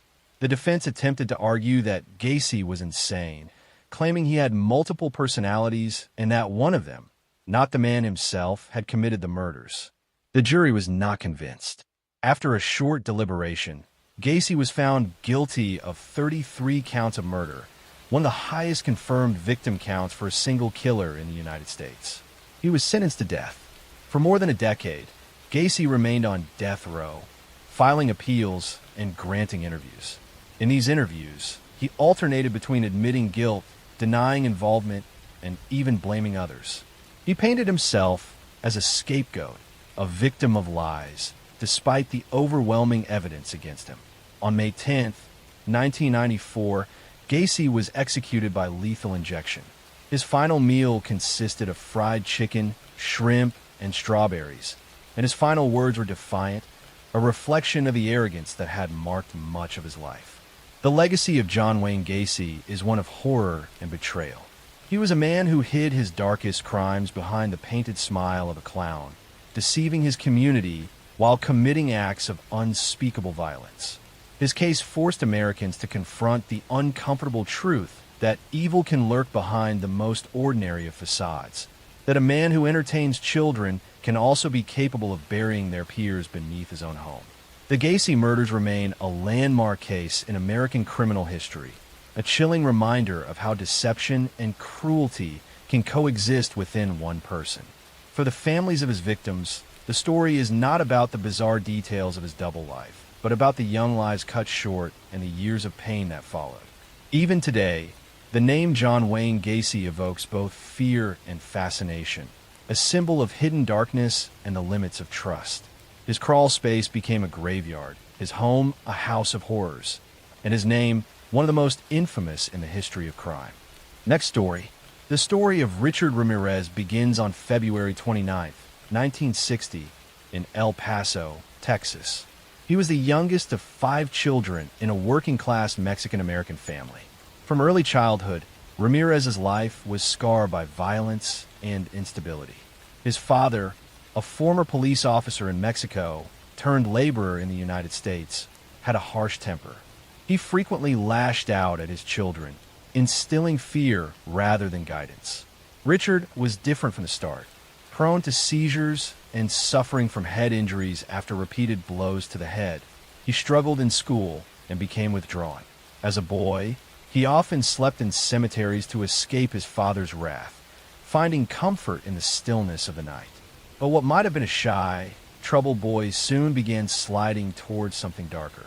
A major influence in Ramirez's life was his older cousin, Miguel, a Vietnam War veteran who returned home deeply scarred by combat. Miguel shared stories of brutal violence and even showed Richard photographs of Vietnamese women he claimed to have assaulted and killed. He glorified cruelty, and to a young Richard, these stories became lessons rather than warnings. When Richard was just 13, he witnessed Miguel shoot and kill his own wife during a domestic argument. Instead of recoiling from the horror, Ramirez seemed fascinated, absorbing it as part of his twisted education. By his teenage years, Ramirez had begun experimenting with drugs, particularly marijuana and LSD, while developing an obsession with Satanism. He gravitated toward darker influences in music, art, and literature. Petty crime became a routine, and he eventually dropped out of high school. He left Texas for California, where he slipped into a transient lifestyle of theft, drugs, and aimlessness. But behind the theft and wandering, a darker compulsion was growing, a drive for violence and domination. In 1984, Ramirez began what would become one of the most terrifying crime sprees in American history. His first known murder occurred that June, when he attacked a 79-year-old woman in her apartment, stabbing her repeatedly. Soon, his crimes escalated. Unlike many killers who targeted a specific type of victim, Ramirez attacked randomly. His victims included men, women, and children, ranging from young girls to elderly couples. He would break into homes at night, assault his victims, commit sexual violence, and often kill them with knives or guns. The randomness of his crimes made him uniquely terrifying. No neighborhood felt safe. Families locked their doors, bolted their windows, and slept in fear. The press began calling him the Night Stalker, a name that stuck and magnified the sense of dread. Ramirez reveled in the fear he created. During his attacks, he invoked Satan, leaving behind symbols and shouting phrases that amplified his image as a disciple of evil. He often forced his victims to swear loyalty to Satan or mock their faith. His methods were cruel and chaotic, sometimes shooting his victims, sometimes stabbing them, sometimes bludgeoning them. Survivors described him as tall, thin, with rotting teeth, smelling of decay, and having eyes that radiated menace. By the summer of 1985, California was in a panic. Ramirez's attacks stretched across Los Angeles and later into the San Francisco Bay Area. Communities set up neighborhood watches, police patrols increased, and gun sales soared. The randomness of his crimes left investigators scrambling. But Ramirez made mistakes. He left fingerprints, shoe prints, and eyewitness descriptions. A stolen car he abandoned eventually gave police the evidence they needed. In August 1985, his fingerprint was matched to a prior arrest record, and his identity was released to the public. His mugshot was printed on the front pages of newspapers across California. Only days later, Ramirez walked into a convenience store in East Los Angeles and realized that everyone around him recognized his face. Panicked, he tried to steal a car and escape, but the local community chased him down. In a dramatic moment of street justice, a mob of citizens beat and restrained him until police arrived. The reign of the Night Stalker had ended, not at the hands of detectives, but by ordinary people who refused to let him escape. Ramirez was put on trial in 1989 for 13 murders, as well as charges of attempted murder, sexual assault, and burglary. The trial was a media circus, drawing massive crowds. Ramirez appeared in court with long hair, dark sunglasses, and a pentagram drawn on his hand, shouting, "Hail Satan." His behavior shocked many, reinforcing the image of a man who embraced evil as an identity. The trial dragged on for years due to its complexity and the number of charges. Survivors and families of victims gave heart-wrenching testimony. Forensic evidence tied Ramirez directly to multiple crimes. Despite his lawyer's attempts, the jury found him guilty on all major counts. On September 20th, 1989, Richard Ramirez was sentenced to death. Upon hearing the sentence, he sneered and told the court that death was nothing compared to the forces he served, declaring that the real terror would come later. Ramirez was sent to San Quentin State Prison, where he remained on death row for more than 2 decades. During his imprisonment, he developed a following of admirers, some drawn to his notoriety, others captivated by his embrace of Satanism. In 1996, he even married a freelance magazine editor who had become obsessed with him. But his life ended not with execution, but with illness. On June 7th, 2013, at the age of 53, Richard Ramirez died of complications related to lymphoma while still awaiting execution. The Night Stalker case remains one of the most infamous in American history. Ramirez's crimes were not only about murder, but about terror itself, striking randomly, violating the sanctity of homes, and leaving behind communities paralyzed with fear. He embodied the nightmare of a predator who could come for anyone, at any time, without reason or pattern. For Californians who lived through that summer of 1985, the memory of locking doors, checking windows, and listening for noises in the dark remains vivid. Richard Ramirez left scars not only on his victims and their families, but on an entire state that lived under his shadow. His name has since become synonymous with pure, predatory evil. The case of Jeffrey Dahmer remains one of the darkest chapters in modern crime history. Born in May 1960 in Milwaukee, Wisconsin, Jeffrey grew up in a home that was outwardly normal but internally fractured. His father, Lionel, was a research chemist, and his mother, Joyce, battled her own struggles with mental health. From a young age, Jeffrey displayed signs of detachment from those around him. He was shy, withdrawn, and often preferred to be alone. What stood out to those who later reflected on his youth was a fascination with the dead and with animals in particular. Jeffrey would collect roadkill, study the bodies, and experiment with their bones.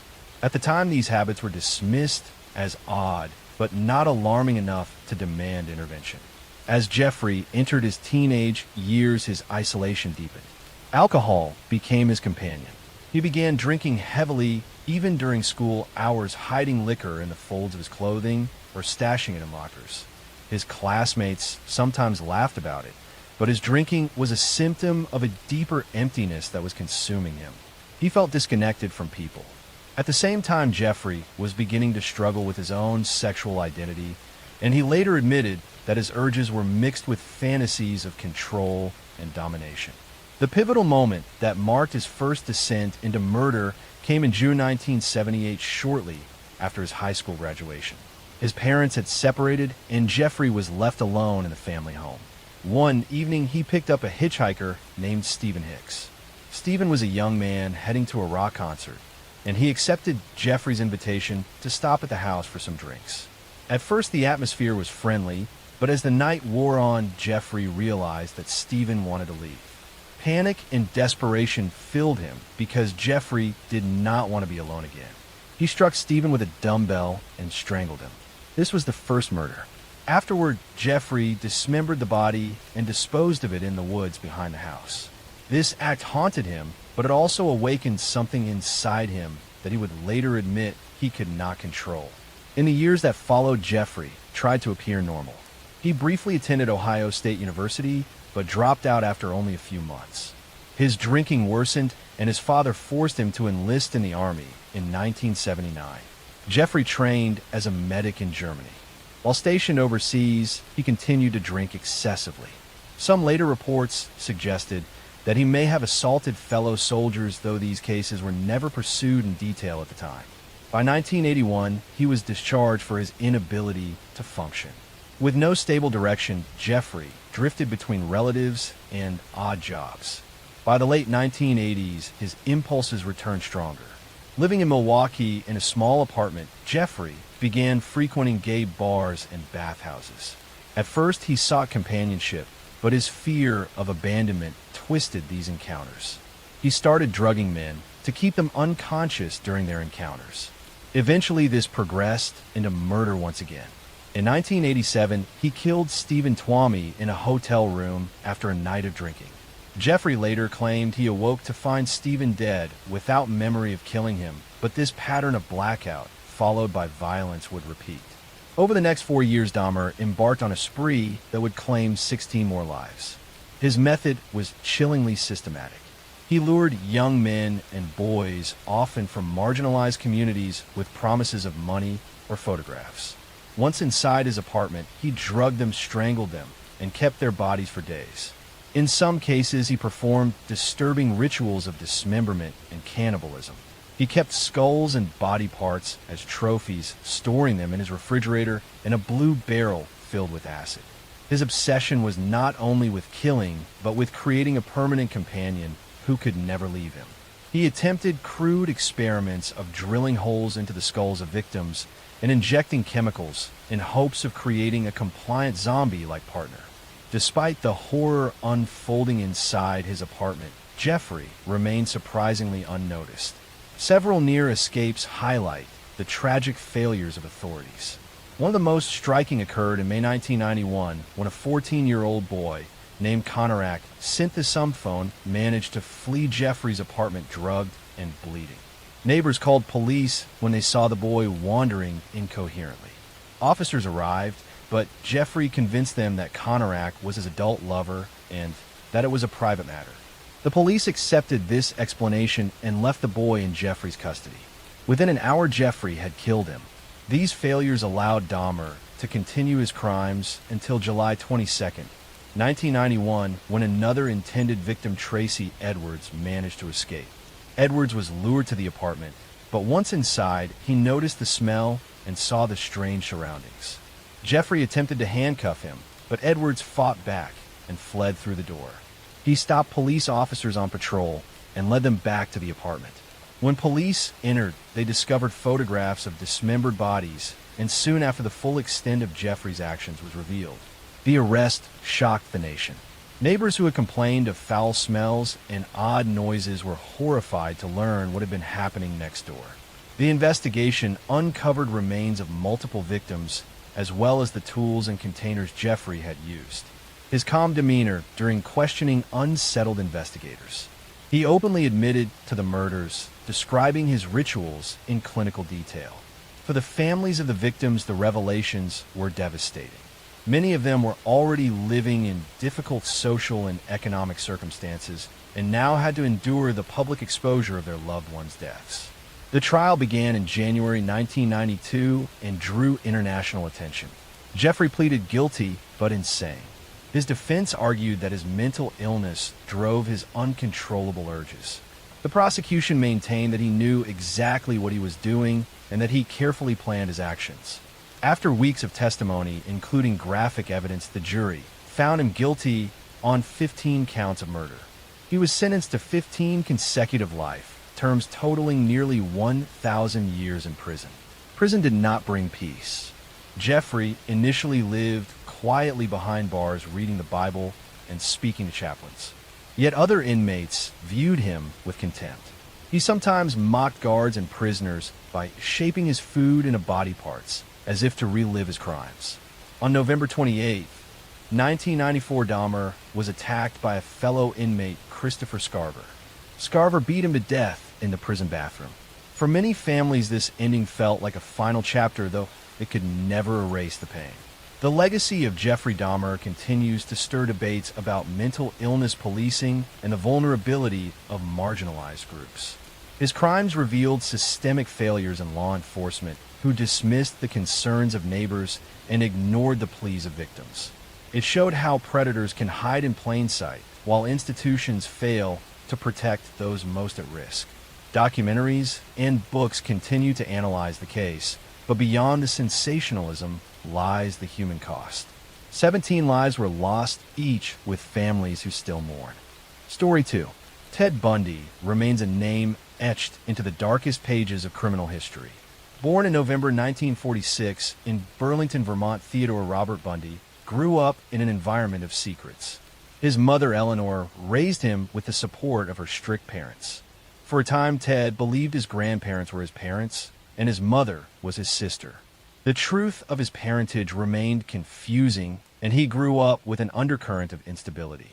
Despite this, outwardly, he appeared intelligent, polite, and even charming.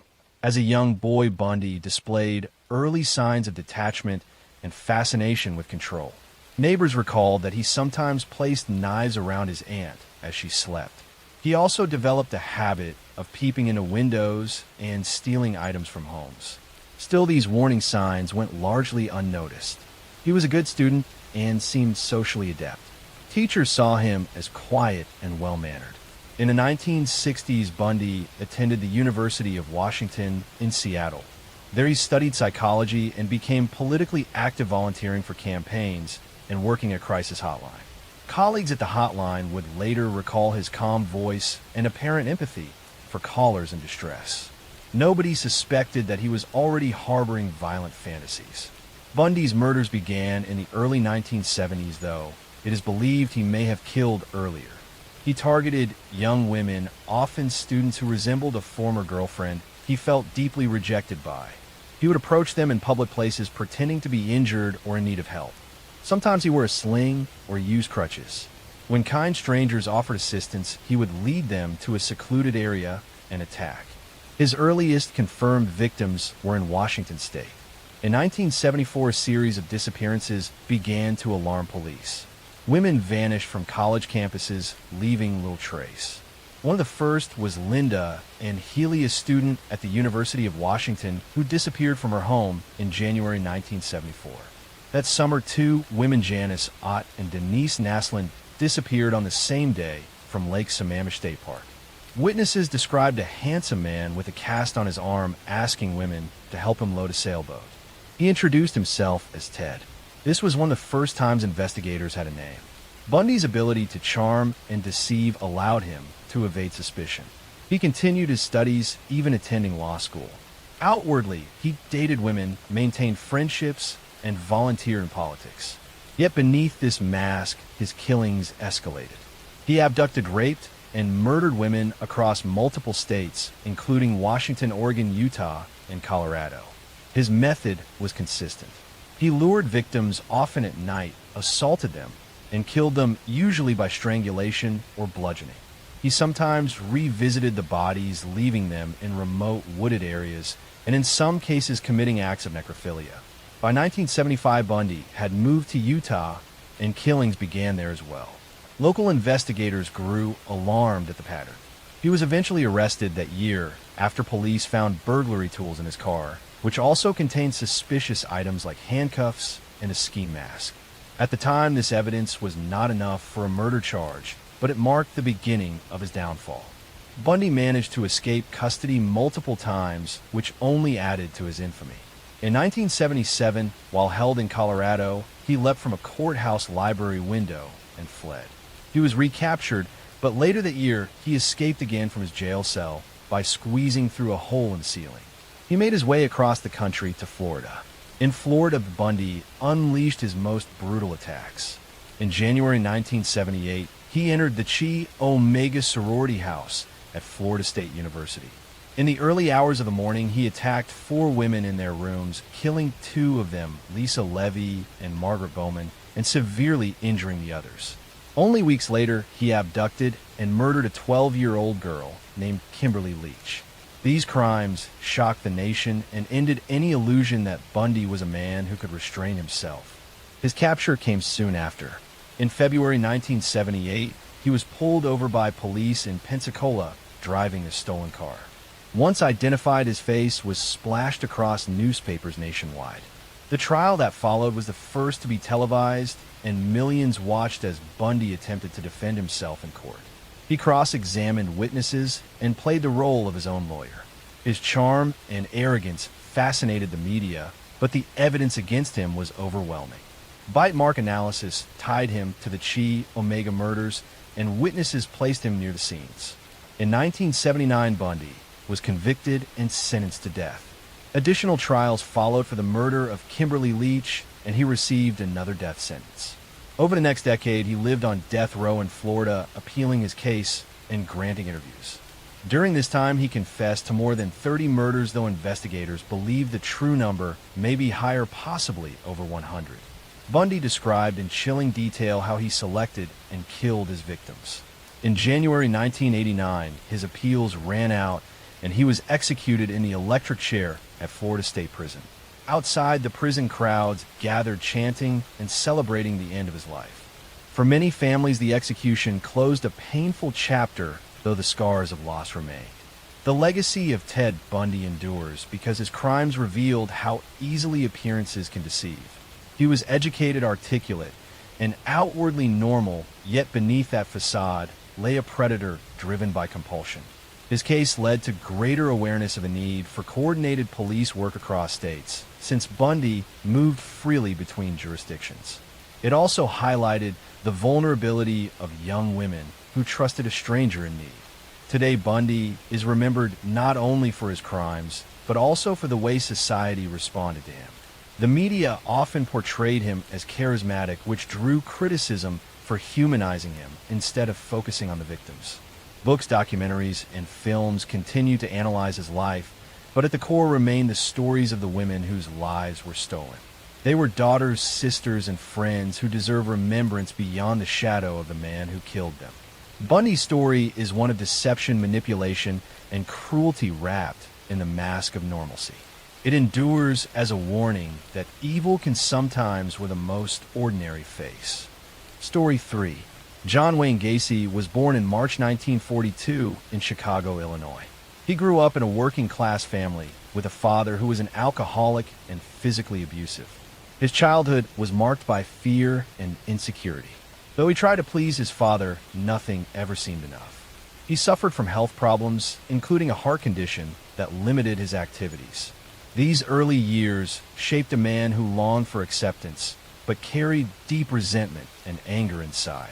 Despite a difficult home life, Gacy worked hard to present himself as normal.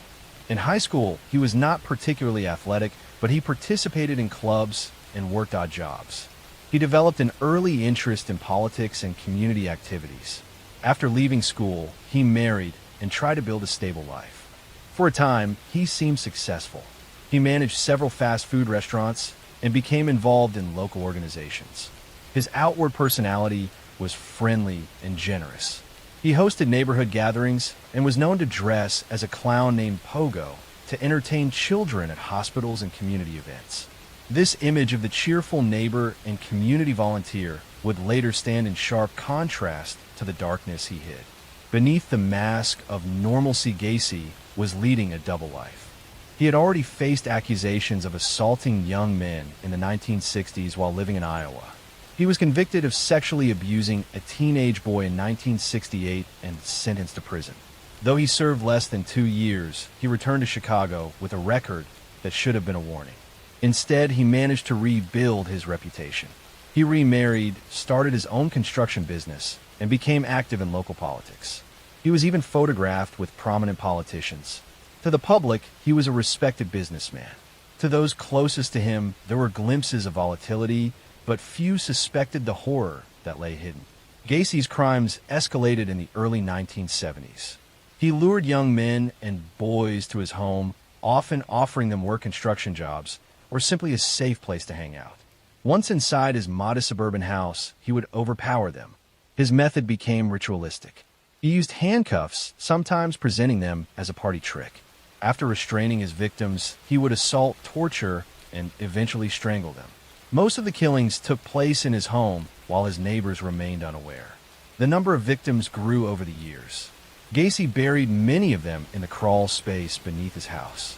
Others were disposed of in nearby rivers. The smell in the house became overwhelming at times, but Gacy explained it away as plumbing issues. He continued to maintain his outward image of normality, attending parties, working in politics, and performing as Pogo the Clown. The juxtaposition between his community role and his secret life made the eventual revelation all the more shocking. In 1978, his crimes began to unravel. That December, a teenage boy named Robert Pius disappeared after telling friends he was going to meet a contractor about a job. The contractor was John Wayne Gacy.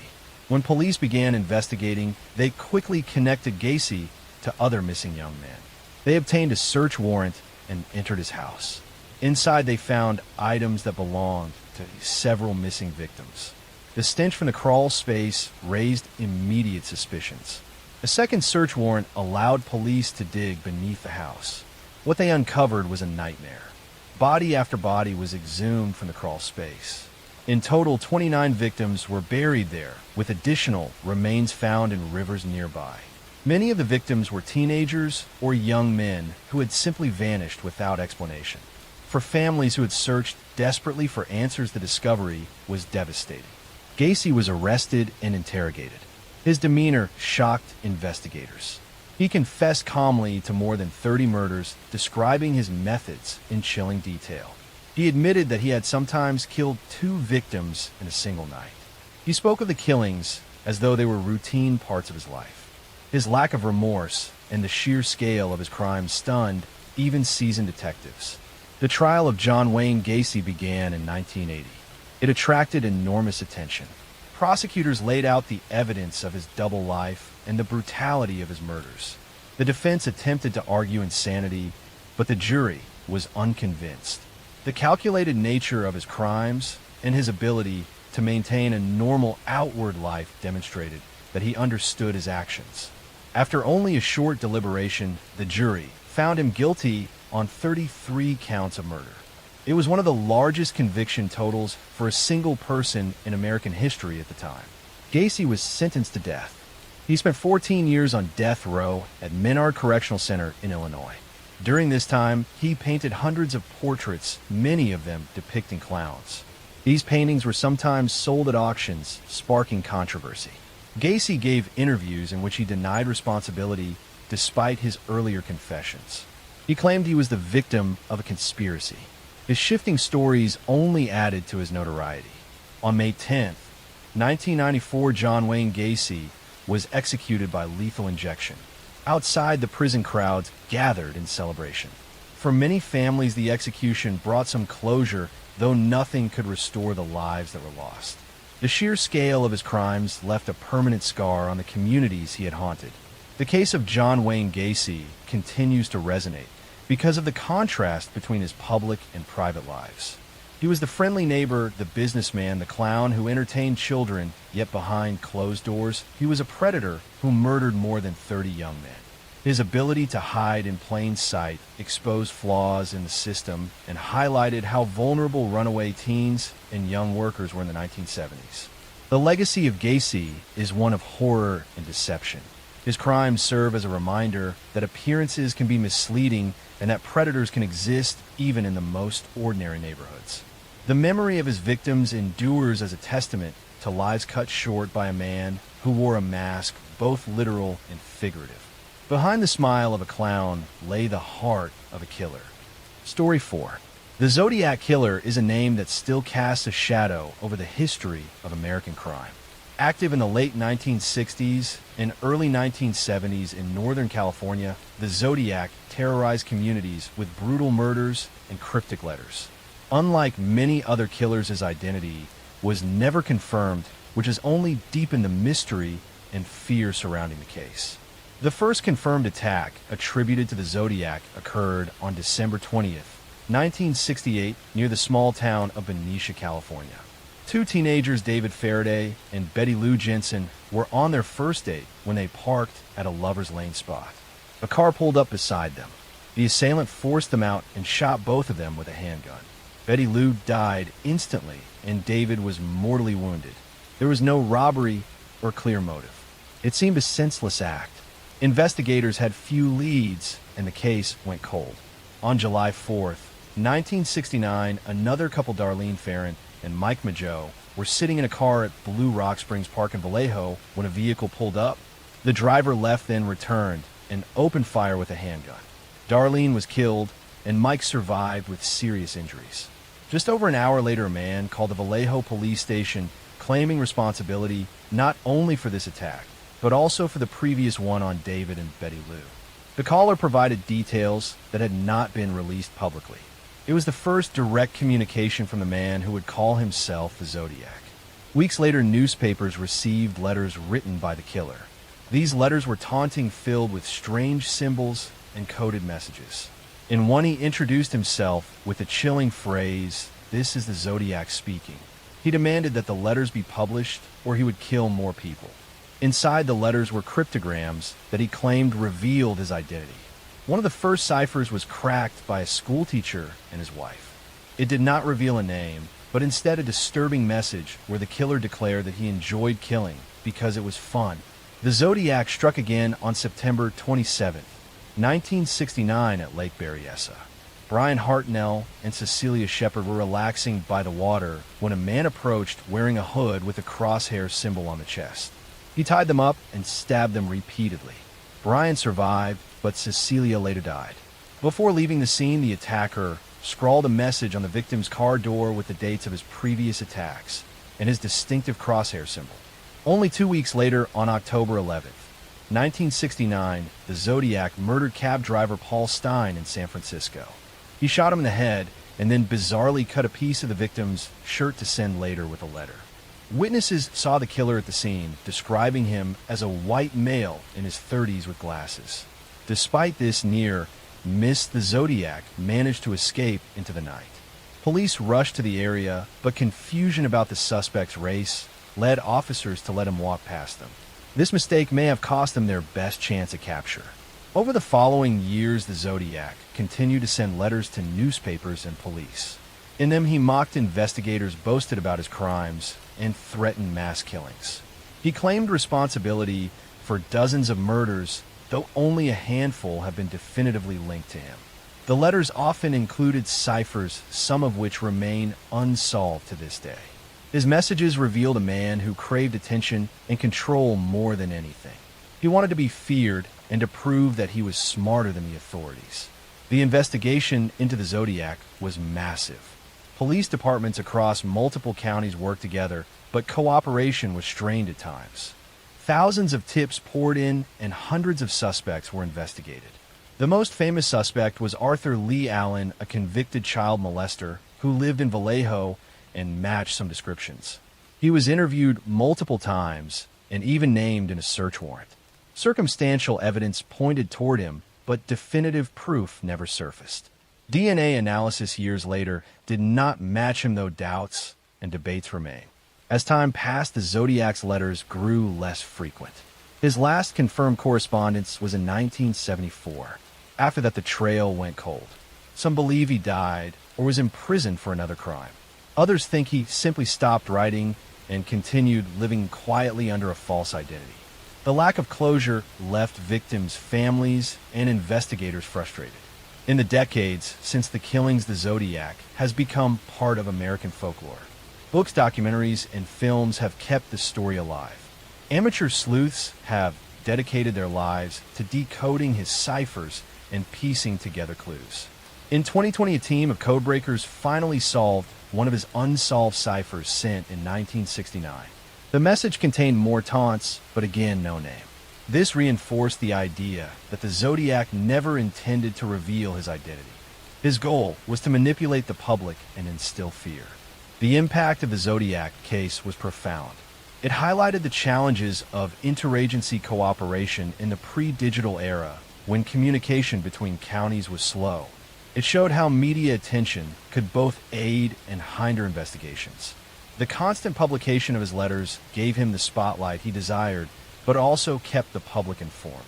To this day, the identity of the Zodiac remains unproven. DNA analysis offers some hope, but the evidence is limited and degraded by time. Theories abound, ranging from known suspects like Arthur Lee Allen to more obscure figures. Every few years, a new claim emerges about his identity, but none have been confirmed. The story of the Zodiac Killer endures because it combines brutal violence with mystery. Unlike other serial killers who were eventually caught and exposed, the Zodiac remains a ghost figure lurking in the shadows of history. His victims were ordinary people, young couples enjoying evenings by the water, or a cab driver working late at night. Their lives were cut short by a man who wanted to be remembered for terror rather than for who he was. Today, more than 50 years later, the case continues to fascinate because it is unfinished. The unanswered questions leave space for endless speculation.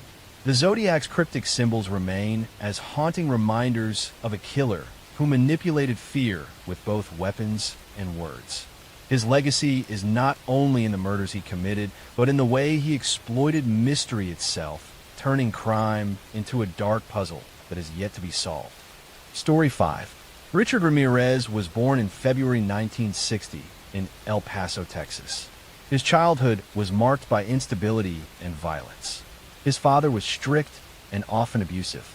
His mother worked in a factory where exposure to chemicals may have affected her health. Richard grew up surrounded by poverty and dysfunction. From a young age, he was influenced by his older cousin Miguel, who had returned from serving in Vietnam. Miguel boasted about brutal acts he had committed during the war and even showed Richard disturbing photographs of women he claimed to have assaulted. At only 12 years old, Richard witnessed Miguel murder his own wife during a domestic argument. These traumatic experiences left deep scars on the boy, who was already vulnerable. Richard began experimenting with drugs as a teenager, turning to marijuana and later LSD. He also developed a fascination with Satanism and dark rituals. He struggled in school and dropped out early. His petty crimes soon escalated into burglaries. By his early 20s, he had moved to California, drifting through Los Angeles and San Francisco, surviving on theft and immersing himself in a lifestyle of addiction and violence. His descent into murder began in 1984. That June, a 79-year-old woman named Jenny Vincow was found dead in her apartment in Los Angeles. She had been stabbed, and her body showed signs of mutilation. Police had no suspect at the time, but years later this crime was linked to Richard Ramirez. It marked the start of his killing spree. By 1985, the murders escalated dramatically. Ramirez gained the nickname the Night Stalker because he attacked in the middle of the night. He targeted homes across Southern California, breaking in while victims slept. His methods were unpredictable. Sometimes he used a gun, other times a knife or blunt objects. He killed men and women of all ages. He assaulted women and sometimes children. He left satanic symbols at crime scenes and forced victims to swear their loyalty to the devil. The randomness of his attacks created widespread fear because nobody knew who might be next. In March 1985, he attacked Maria Hernandez in her home in Rosemead. She survived by raising her hands and deflecting a bullet. Minutes later, he killed another woman, Tsai, leaving you outside her car nearby. That same evening, he killed a third woman in her apartment. These rapid attacks terrified the city. Newspapers began covering the Night Stalker daily. Over the next months, Ramirez continued his spree. He invaded homes across Los Angeles and beyond, often leaving survivors who could describe his appearance. He was tall, thin, with rotting teeth and a foul odor that witnesses never forgot. His brutality shocked even seasoned detectives. In some cases, he forced couples to witness each other's assaults before killing one or both. He showed no consistent pattern except his desire to terrorize. The police struggled to catch him. At first, the crime seemed unrelated because of the varying weapons and methods. But soon detectives connected the attacks by shoe prints left behind. A distinct sneaker pattern linked multiple scenes. The media reported on this detail, which angered investigators because Ramirez could have changed his shoes to avoid detection. Still, the clue remained vital. By the summer of 1985, his crimes reached a peak. He attacked in San Francisco, killing Peter and Barbara Pan in their home. The mayor of San Francisco publicly revealed that the killer used a .22 caliber handgun. Ramirez read the papers constantly and adjusted his tactics to confuse police. But mistakes piled up. Survivors gave detailed descriptions, and eventually a fingerprint was lifted from a stolen car he abandoned. Police matched it to Richard Ramirez, who already had a record for theft and drug charges. On August 31st, 1985, Ramirez was finally captured, but not by police at first. His photograph had been released to the public, and when he attempted to steal a car in East Los Angeles, he was recognized. Neighbors chased him through the streets and cornered him. The crowd beat him until police arrived to take him into custody. The capture brought relief to a city that had been living in fear for months. The trial of Richard Ramirez became one of the most notorious in American history. It began in 1989 and lasted over a year. The courtroom was often filled with reporters and curious spectators. Ramirez seemed to revel in the attention. He flashed satanic hand signs and shouted "Hail Satan" during proceedings. His gaunt appearance, dark eyes, and defiant attitude made him a figure of morbid fascination. Despite his behavior, the evidence was overwhelming. Survivors testified in detail. Forensic evidence, including fingerprints and ballistic matches, tied him to multiple murders. In September 1989, Ramirez was convicted of 13 murders, as well as numerous counts of assault, burglary, and attempted murder. He was sentenced to death and sent to San Quentin prison. Outside the courthouse, crowds cheered the verdict. Families of victims wept both in grief and in relief that justice had been served. On death row, Ramirez continued to attract media attention. He received letters from admirers and even married a woman who believed in his innocence. His presence remained unsettling. Unlike some killers who eventually expressed remorse, he showed none. He continued to speak about Satanism and portrayed himself as an outcast who had embraced evil. Ramirez never faced execution. He remained on death row for more than 2 decades. In June 2013, he died of complications related to cancer at the age of 53. For some, the fact that he died of natural causes rather than execution was frustrating, but his death finally closed the chapter on his life. The legacy of the Night Stalker remains one of pure terror. His crimes were random, cruel, and driven not by need, but by a desire to spread fear. Unlike killers who targeted specific types of victims, Ramirez attacked anyone he encountered. This unpredictability magnified the panic in California communities. People began locking doors, installing new security systems, and staying awake at night, terrified that he might strike. His story highlights the vulnerability of ordinary homes and the way one man can paralyze entire cities. The survivors of his attacks continue to carry the memories of those nights. The families of the dead live with the loss of loved ones whose lives were cut short in acts of senseless brutality. Richard Ramirez remains a reminder of the darkest extremes of human behavior. He called himself a servant of Satan, but in reality, he was a predator who preyed on the innocent. His name and the moniker Night Stalker endure in American memory as symbols of fear that once gripped a generation. Story 6. In the quiet rural town of Plainfield, Wisconsin, during the first half of the 20th century, life moved slowly and simply. The community was small, neighbors knew one another, and farms stretched across the flat landscape. Yet behind this peaceful setting there lived a man whose crimes would eventually horrify the entire nation. His name was Edward Theodore Gain. Ed Gain was born in August 1906 to George and Augusta Gain. His father was an alcoholic who struggled to hold steady work, while his mother was deeply religious, domineering, and strict. Augusta instilled in her 2 sons a belief that the world was filled with sin and corruption. She particularly warned them against women, describing them as instruments of immorality. Ed grew up isolated. The family rarely allowed social interaction, and the Gain children were discouraged from making friends. As a child, Ed was shy, quiet, and awkward. He was ridiculed by other children at school, which only pushed him further into isolation. His mother's teachings shaped him profoundly. He developed an unhealthy attachment to Augusta, viewing her as the only pure and trustworthy person in the world. This dependence would define his entire life. In 1940, Ed's father died, leaving the family to survive on farm income. Soon after, his older brother Henry began expressing doubts about their mother's strict worldview. Henry worried about Ed's unhealthy devotion to Augusta, but in 1944 Henry died in a suspicious fire while working on the family property. Although the official cause was listed as asphyxiation, investigators quietly noted that the circumstances were odd. Ed reported the fire, and when Henry's body was found it appeared not badly burned, leading some to wonder if Ed had played a role in his brother's death. After Henry's passing, Ed was left alone with his mother.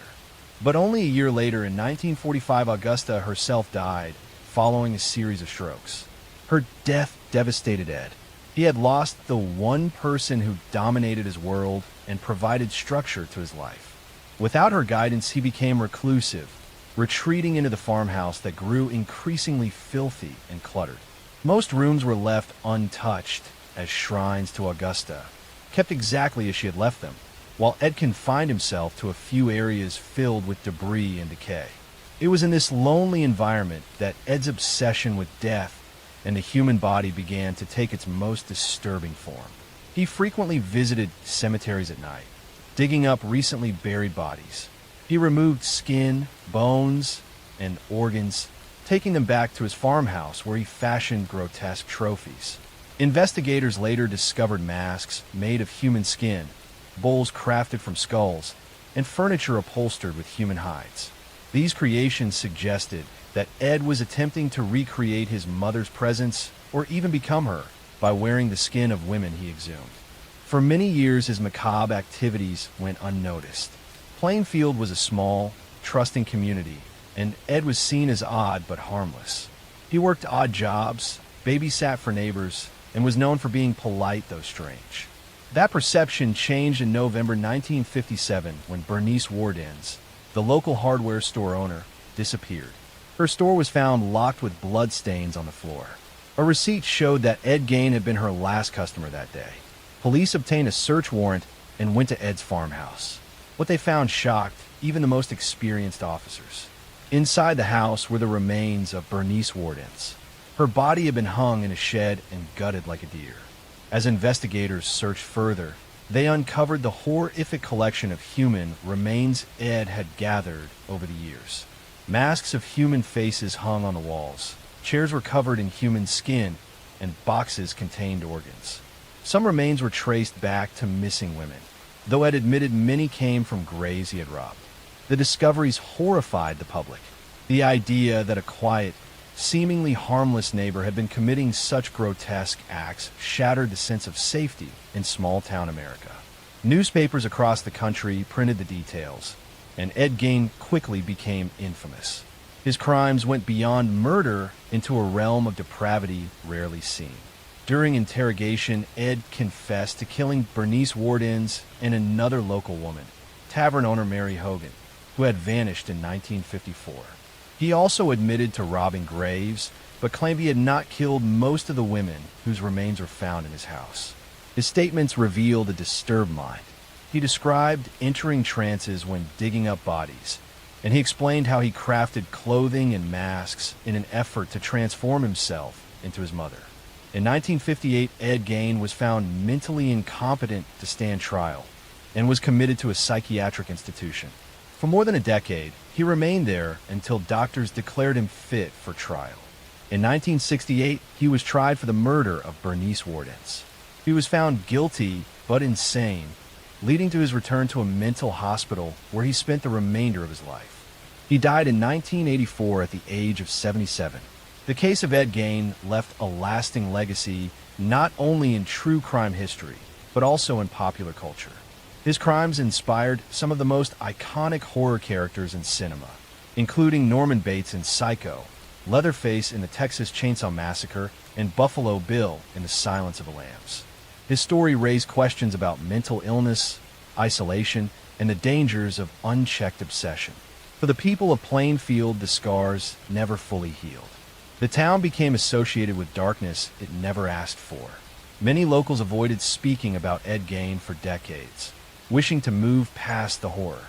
Yet the farmhouse where he committed his crimes became a site of morbid curiosity until it was eventually burned down. Ed Gein remains a figure of fascination because his crimes blurred the line between reality and nightmare. He was not the typical killer driven by greed or impulse. Instead, he was a man shaped by isolation, dominated by his mother, and consumed by fantasies that grew more grotesque after her death. His actions shocked a nation because they revealed what can emerge from loneliness and obsession left unchecked. Even today, his story is studied in criminal psychology as an example of how trauma, control, and mental illness can twist a life into something almost unimaginable. Behind every horror film inspired by his deeds is the reminder that these terrors were once real in a small Wisconsin town where people thought they knew their neighbors.